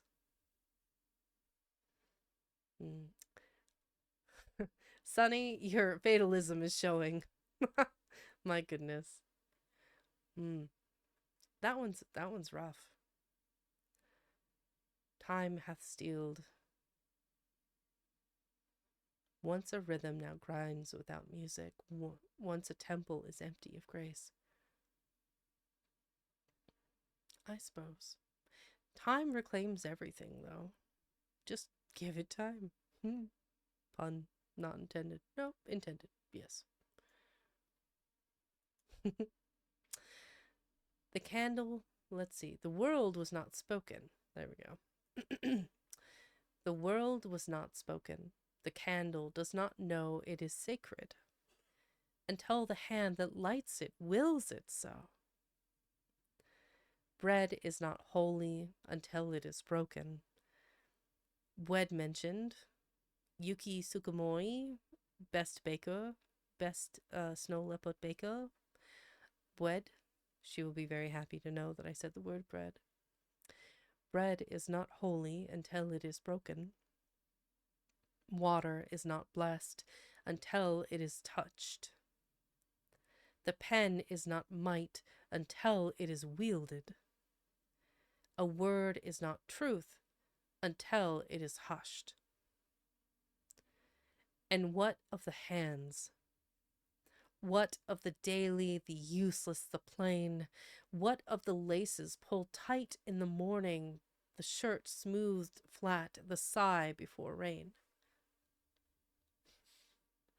What of the act of the spoon in the stirring, the breath held still when the kettle sings?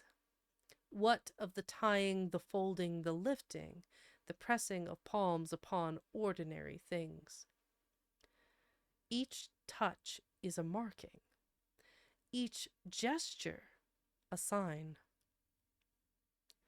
The world was not spoken into being. It was shaped by the weight of ritual hands. Interesting. Yet they burn. The wind does not pray, yet bows before mountains. The river does not kneel, yet wears stone to dust. The wolf does not chant, yet sings to the silence. The oak does not swear, yet keeps faith with the sun. All things move in patterns unseen. A dance without master, a hymn without choir, no hand raised to sanctify the stars. Yet still they burn in sacred order. And we, unknowing, walk the same lines. The sigh before sleep, the reached for bread, the fingers tracing the rim of a glass. The first step placed where others have tread. Rituals we do not name, gestures repeated since the first dawn, a mirror wiped clear, a candle relit, a road worn smooth by the weight of return. If you would know the sacred, watch the tide. If you would know the pattern, trace the wind. If you would know the prayer, listen to the silence between all things. I particularly like that last stanza in this one.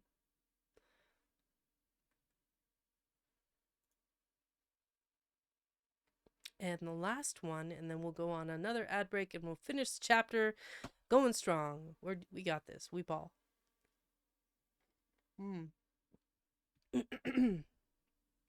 The right of one. Once the circle, once the fire, once the voices rising higher. Hands upon the grain and stone, rights were never made alone. Now, hands still move in silent prayer, tapping screens, adjusting hair. Salt upon the skin is sweat. No more sacrifice, just debt. Depth. There we go. Once the temple, once the feast, once the gathered man and beast, now the table seats but one, rituals performed alone. Bread is broken, wine is poured, not for gods, but to afford. All is sacred, all is lost, every moment, every cost. And yet, something lingers, something calls, footsteps echo down the halls. Even here, the rites persist. Even now, the dead exist. Ooh la la. All right. Before we continue on with Death, Rebirth, and Legacy, I'll take a quick break.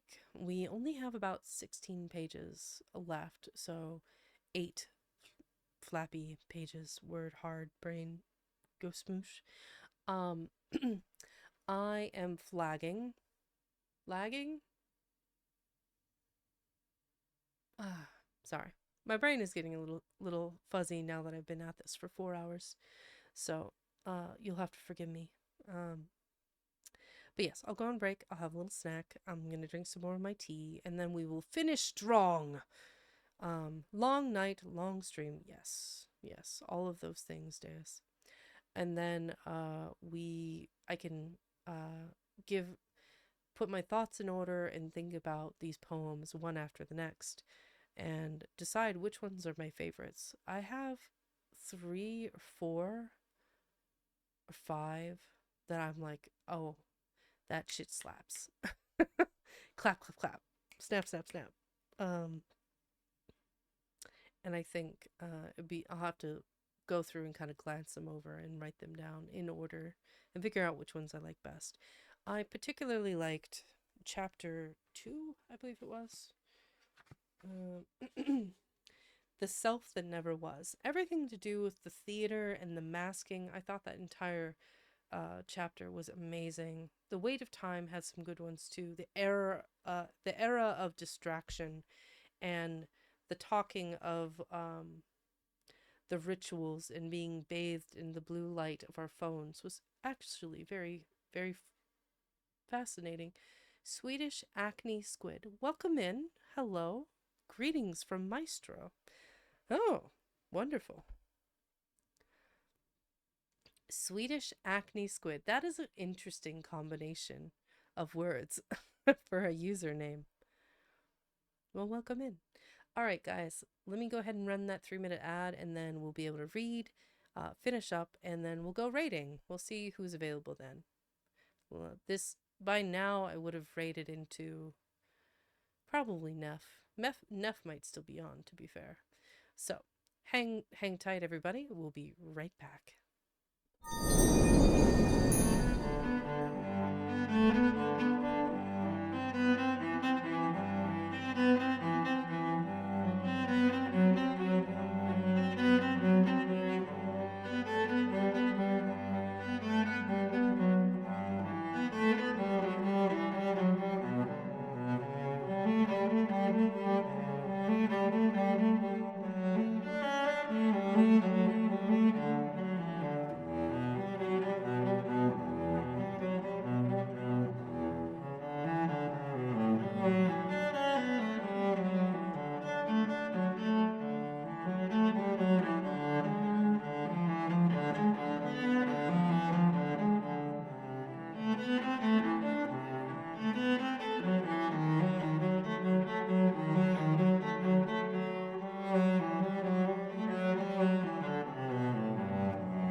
feeling refreshed.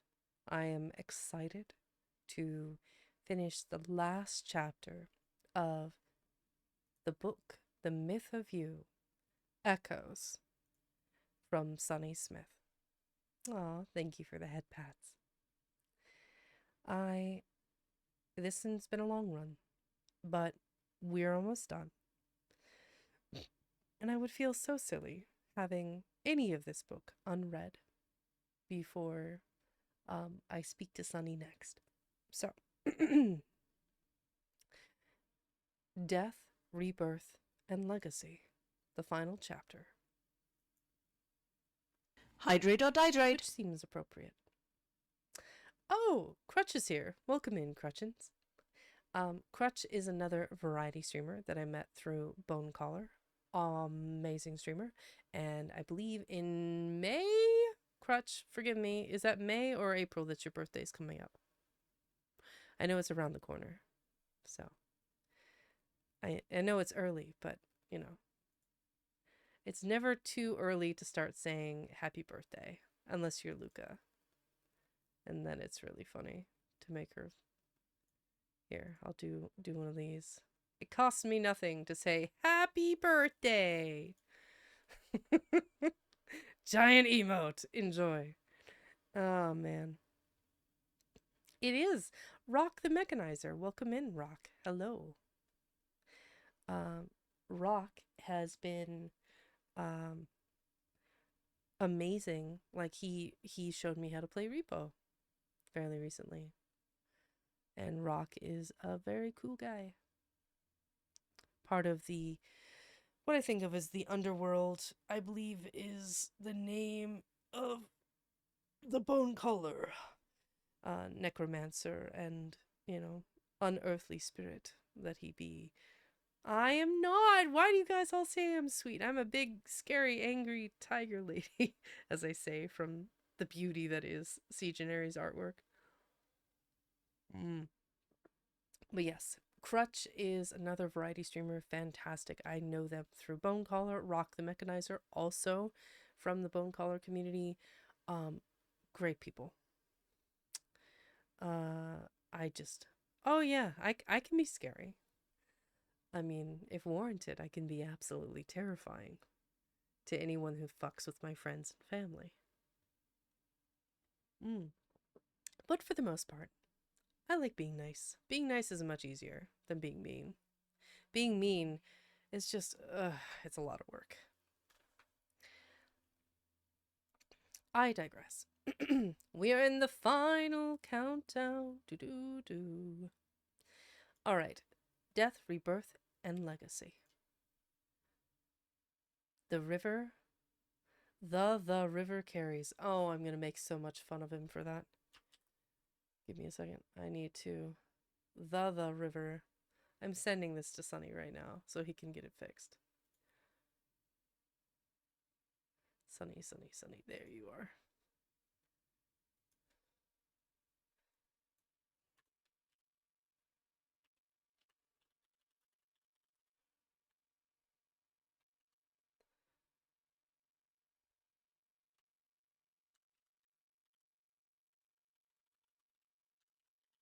Page 82 has a typo.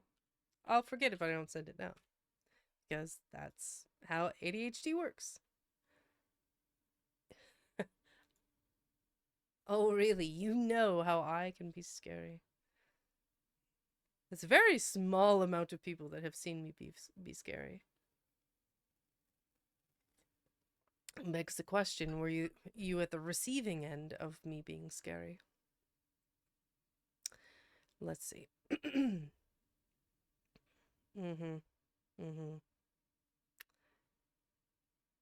Interesting.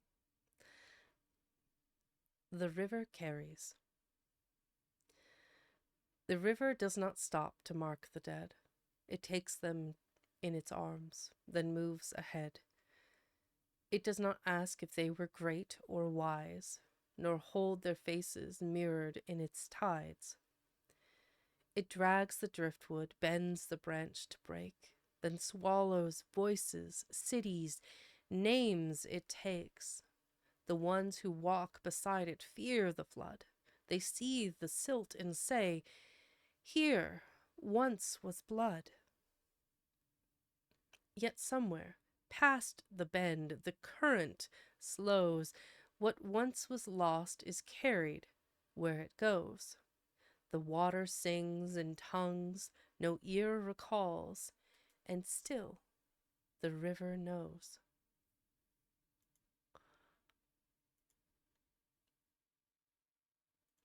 The river knows. It's interesting.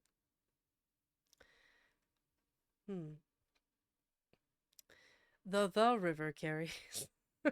Yeah, I'm just amused. I like this imagery. Kind of like the legend of the Tower of Babel, right? At some point in time, we all spoke the same. We all spoke a language that is long dead, allegedly. Um, but the idea that the river would contain the memories of that. So I live in Alaska, right? That I've said it a million times, and I will probably say it a million more. But streams turn into rivers that turn into lakes or greater rivers. And in winter, time holds all things still, held on with icy determination. So the things that a river, a stream, a lake would carry are held breathless in time. And it's interesting, like the imagery that this poem conjures up of a river does not stop to mark the dead. It just carries it where it will. And the same thing is like, what is a river, a lake, a stream carrying when time slows it to still? Oh, God. Now I'm waxing poetically. Ah, Lord. Okay. Where's the judge? A door stands wide, no threshold here. No step to mark what was, what's near. A whisper low, a breath too thin, a voice that says, "You may begin." But where's the judge, the book, the scale? No coin to pay, no hand to hail. The air is weightless, time unstrung. The tongue that spoke is left unsung. You step, or did you? No one knows. The door behind you never closed, and in the silence, deep and grim mentioned, you feel the world erase its hymn. Nope. You saw nothing. I clicked it in the wrong place. Shh. Moving on. It never happened. The name that lingers. Shh, Deus. Oh no. Thank you, Sina. Laughing at my misfortune. The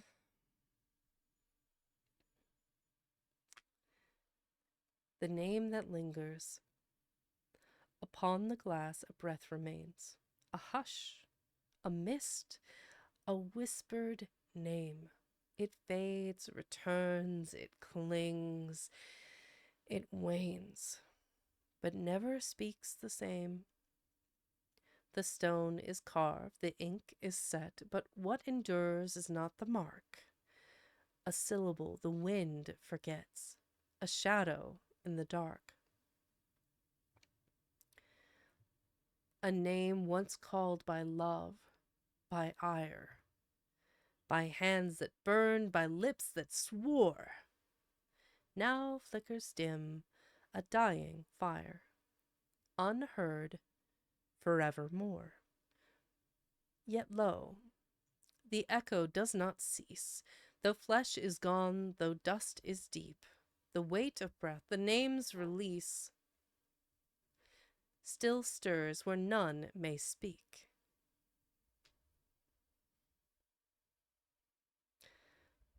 A king, a fool. A king, a fool. Interesting.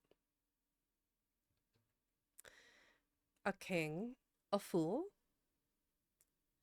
Beneath the arch where feet once fell, the wind carves echoes through the stone. A king, a fool? None left to tell. Yet names remain, though breath is gone, the hand that sculpted long undone. The tongue that blessed, now dusted bare, the words engraved by fleeting sun, erased by time, yet written there. 1,000 voices soft as sand, receding, rising, lost in grain. What hand may halt the shifting land? What chisel carves the tide's refrain? Yet still we stand and shape the clay, pretend the rock will hold the name. The monuments of men decay, but not the fire that lit the flame.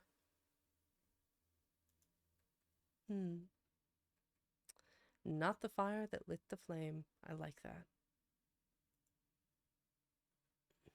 Let's see. What is a king? Maybe it's a poem about Azareth. We'll see. What is a king? Fingers of stone press their mark into granite, but rainfall will carry them bare. Names that were sworn in the courts of old empires lie, drowned in the thickness of air. Calloused were the hands that once summoned the sunrise, yet embers will die in the frost. Columns were raised where the wild grass whispered. Now, dust is the only embossed. What is a king if his citadel falters? What is a road when erased? What is the weight of a hammer's last echo if silence is all that remains? Still, we are carving. Still, we are speaking, though sandstorms will level the graves. Still, we are burning our breath into echoes. Somewhere a tremor is saved.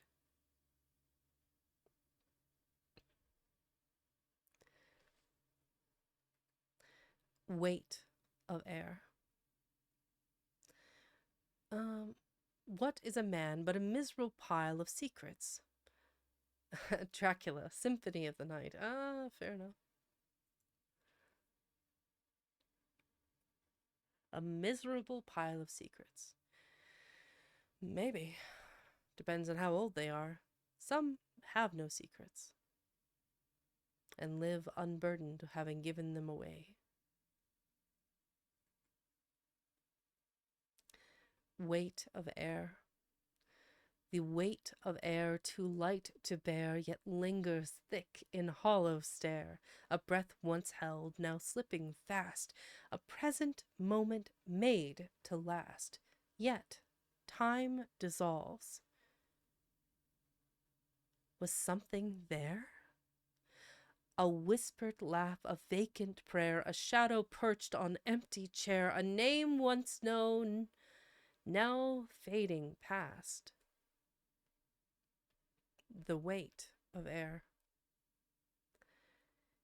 Yet, still we speak, yet still we dare to carve our ghosts in thinning air. As if a word might bind the vast, or tether fate, or halt the past. But all dissolves. Too light to bear. The weight of air. Oh, I like that one.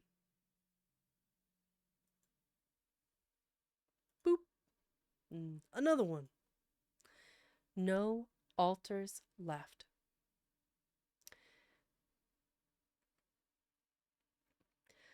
I will not kneel where the dust drinks names, nor carve my mark into melting clay. Time wields no chain, no claim, no cage.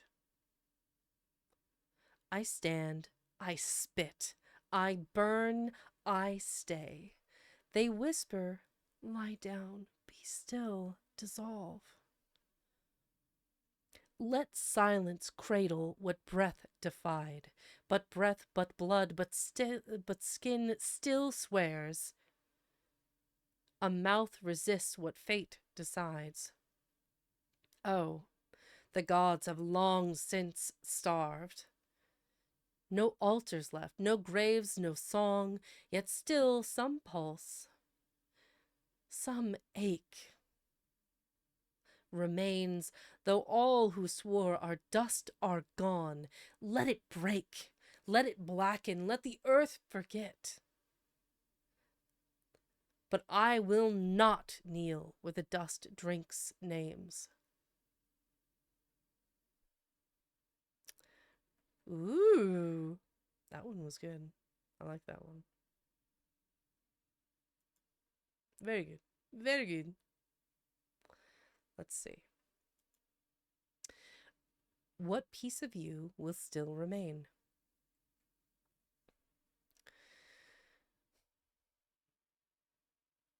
They carve his face in marble, smooth and cold, a king of battles wise beyond his years, yet blood that pooled in trenches dark and bold is drowned beneath the tide of gilded cheers.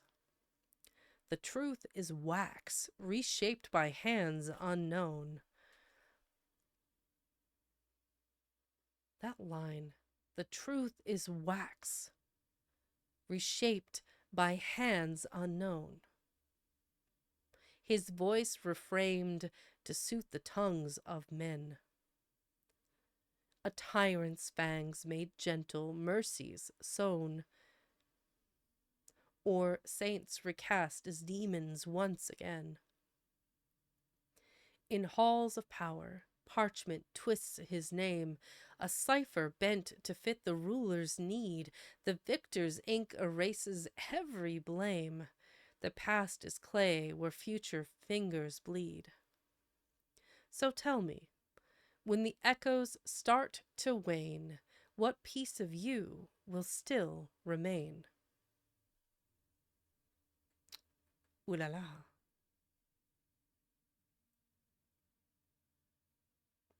Bravo, bravissimo. Bravo, For bravo. sure. Fantastic. Thank you. That one is really good.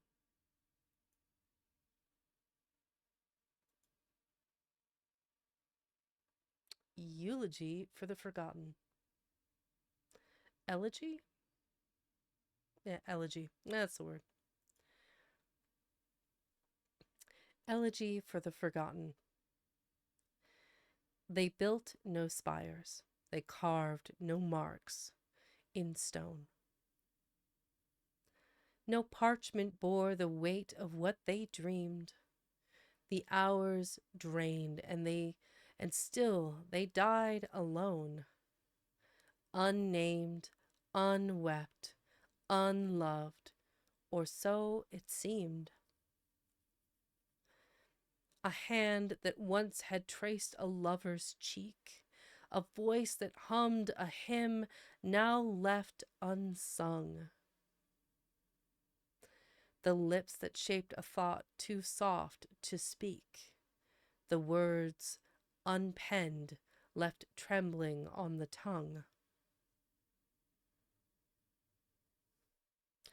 The earth drinks deep of unremembered dead. Their echoes thinned to dust upon the air. No mourner comes, no eulogy is read. No fingers light a candle in despair. Yet still, I swear, some ember must remain. A fleeting breath, a whisper through the rain.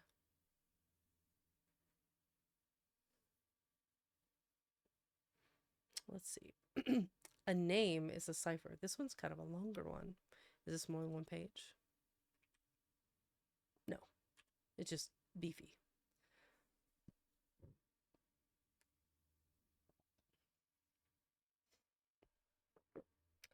Need more Vexed in your life? Check out my other socials and past VODs on my Linktree. Yeah.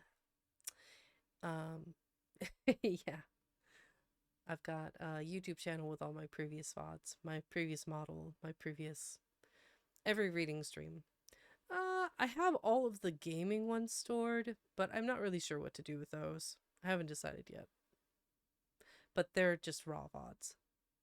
Aw, thank you. Well, thank you for the follow. A name is a cipher. What a concept. I like that idea. Especially if you consider what a cipher is. The lens through which we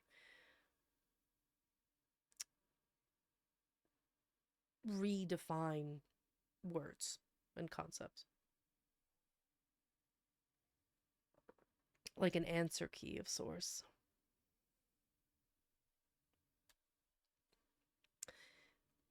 A name is carved, the letters clean and bright, inscribed in stone as if it were divine.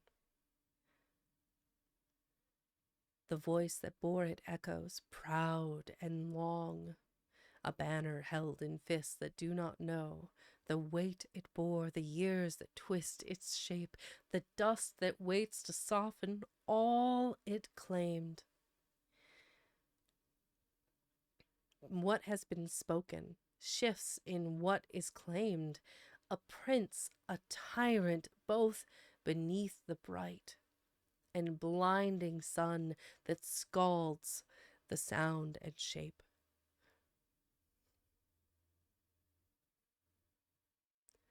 Some tongues will gild it, make it near divine.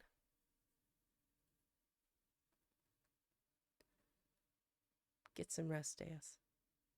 Thank you for hanging around as long as you did. I know it's late for you.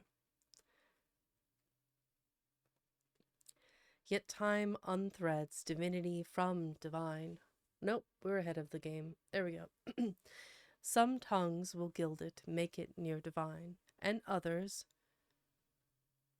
whispering, say they don't know if such a man had lived at all this long.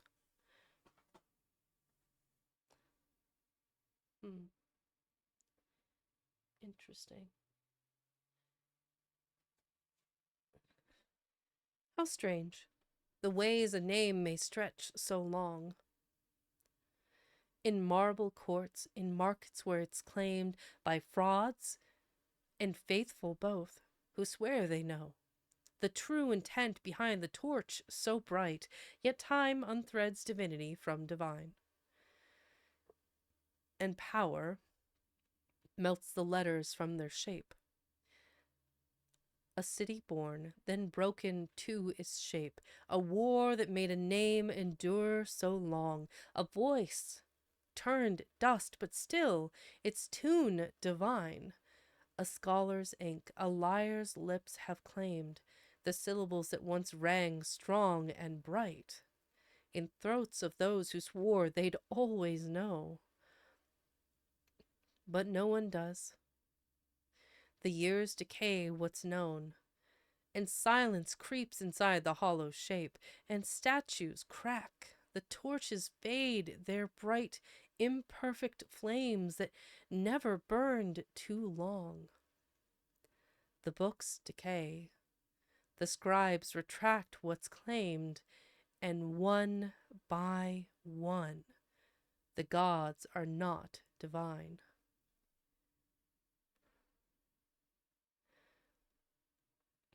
The wind will carry echoes of divine, but never tell the ones who beg to know if what was written, sworn, or crowned was claimed by truth. or if the letters of its shape were shadows in the sun that stretched too long, a phantom script that flickered once, then bright, then nothing, gone, the shape undone, unclaimed. What once was bright dissolves, what once was bright dissolves, man. What once was bright dissolves, cannot be known, not long divine, just dust, just wind, just name. That one was pretty heavy.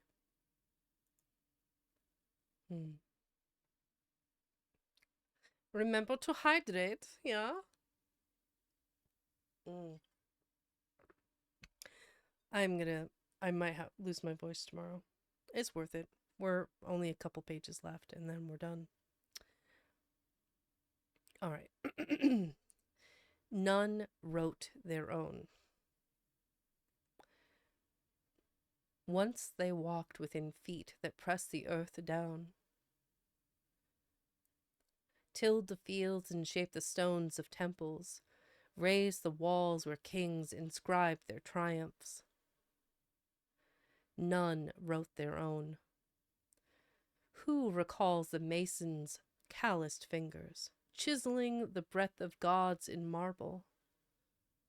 Who will mourn the hands that held the scaffold, shaking with wind?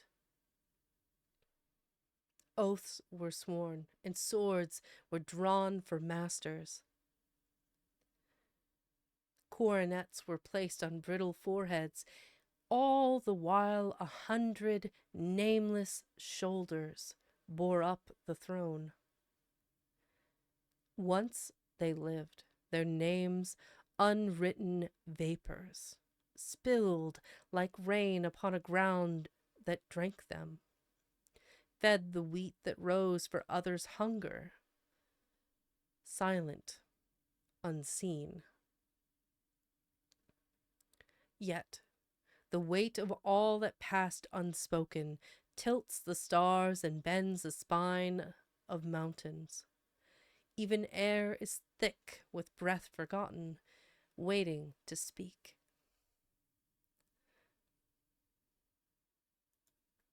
Interesting. I say it a lot, but it has been a interesting journey through this book. It's very good.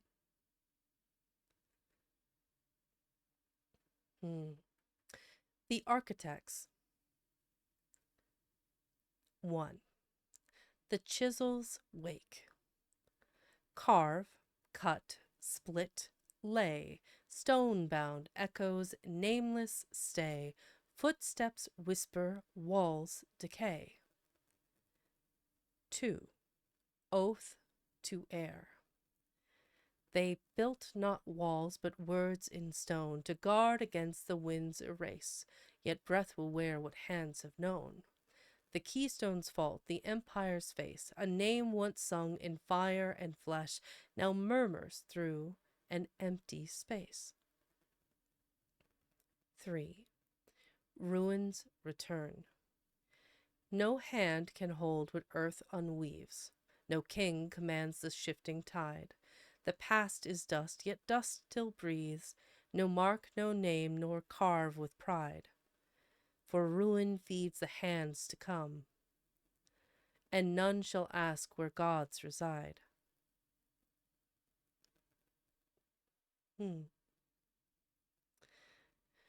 A vocalizing vex venerates veritably, vowing variable venues, viewed with vivified vitality. That's a sentence. Alliteration at its finest. Here we are. I think this is the final poem. Yes, that is. This is the final poem. So, the Hydrate final or dihydrate? witness. Yes, I will hydrate. I will finish my tea.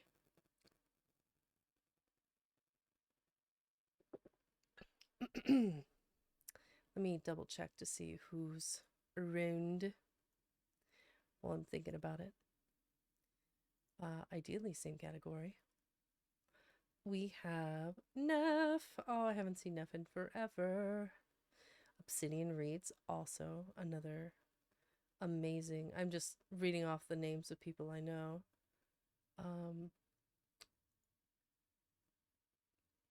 So of the readers that are on currently, Neff, Obsidian Reads, and Myco Psycho are all reading right now.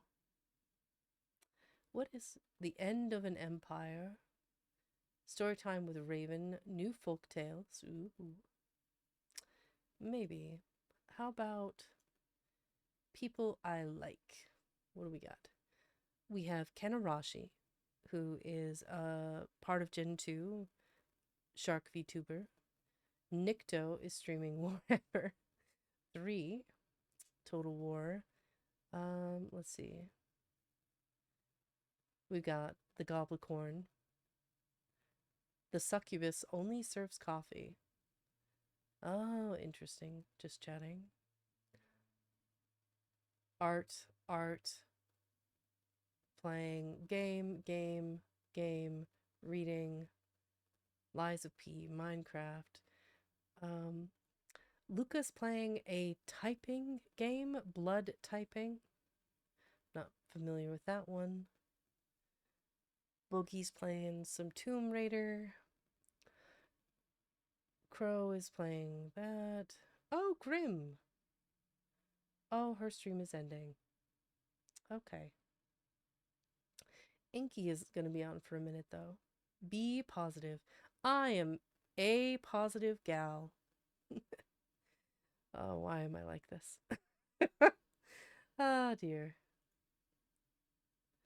All right. I think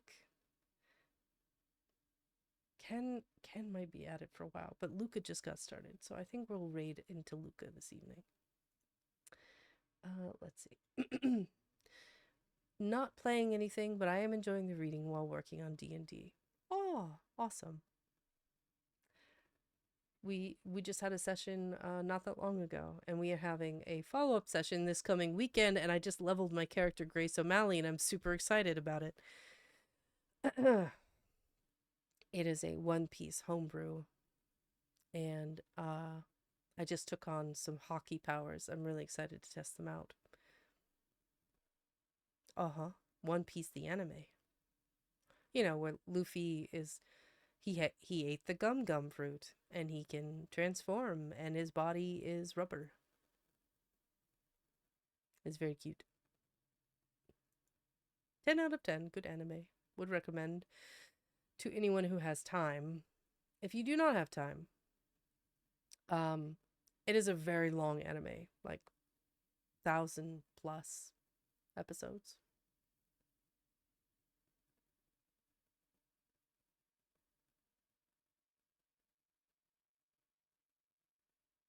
Yo ho ho, yo ho ho. Oh man, he took a bite of the gum fruit. Yes. All right, this is titled The Final Witness.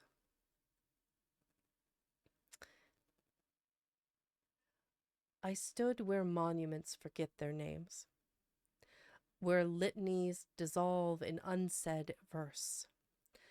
A hush remains, vast-bellied with the void, a hymn, unsung, a breath that turns to loam.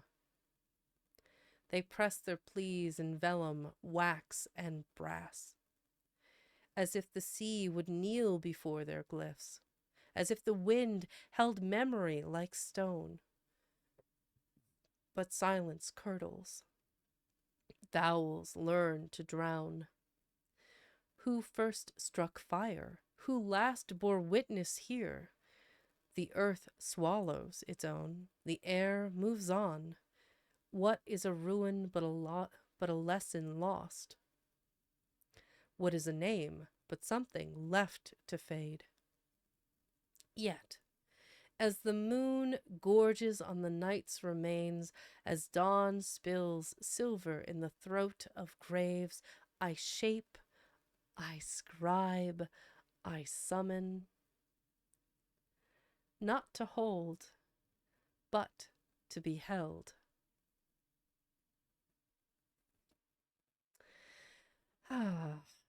And some parting words from the author himself, Sonny Smith, which I do believe I have an Amazon link to this book of poetry pinned in chat there.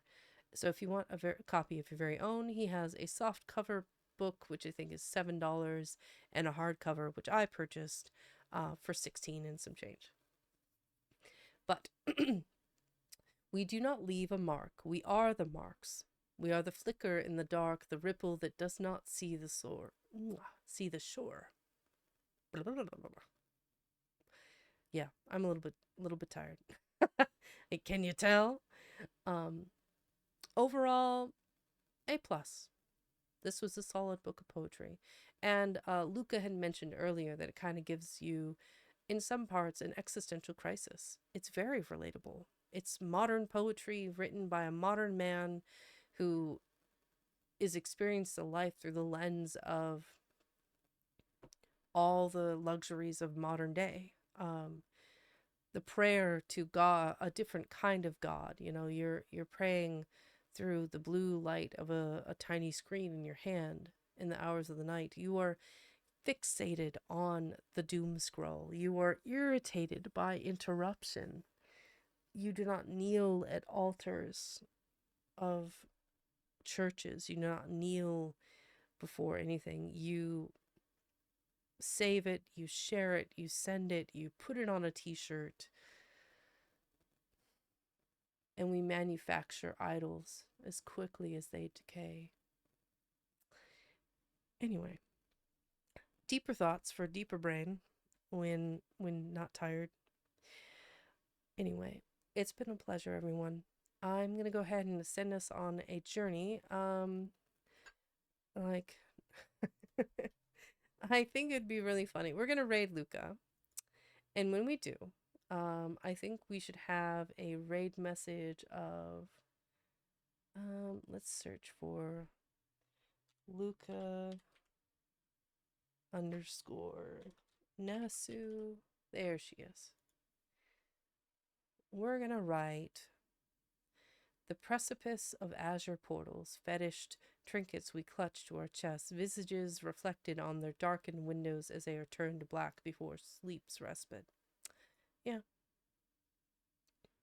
And the people bow and pray to the neon god they made. I really need to watch American Gods again, now that I think about it.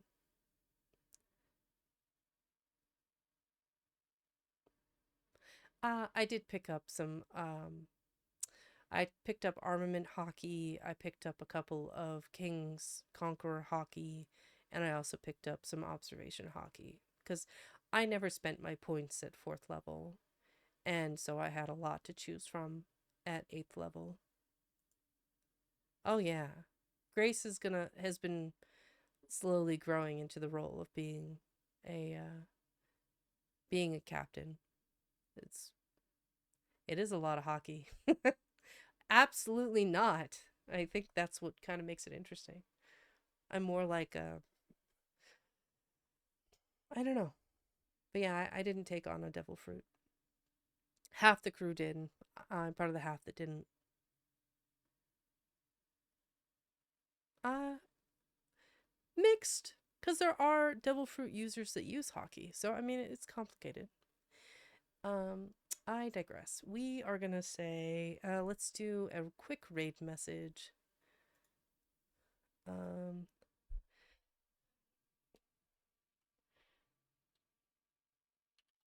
Let's do no more existential poetry, only good typing. There we go. That'll make her laugh.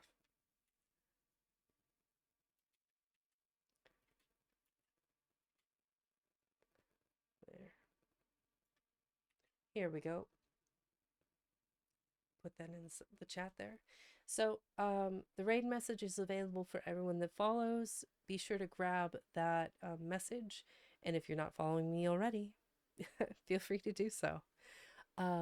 Thank you, everyone. It has been an absolute pleasure sharing this poetry with all of you. And then I will more than likely post this VOD in the next couple weeks on my YouTube channel. So if you didn't catch the whole thing, there's always the VOD here on Twitch for the next 30 days, or it'll be up permanently on YouTube. So everyone have a wonderful day or wonderful night, whatever applies. A wonderful time zone. Grab your raid message and let's go raid Lucar. She is doing a collab with Hako. All right, on we go. All right. Have a wonderful time. Good night, everyone, and I will see you on Thursday.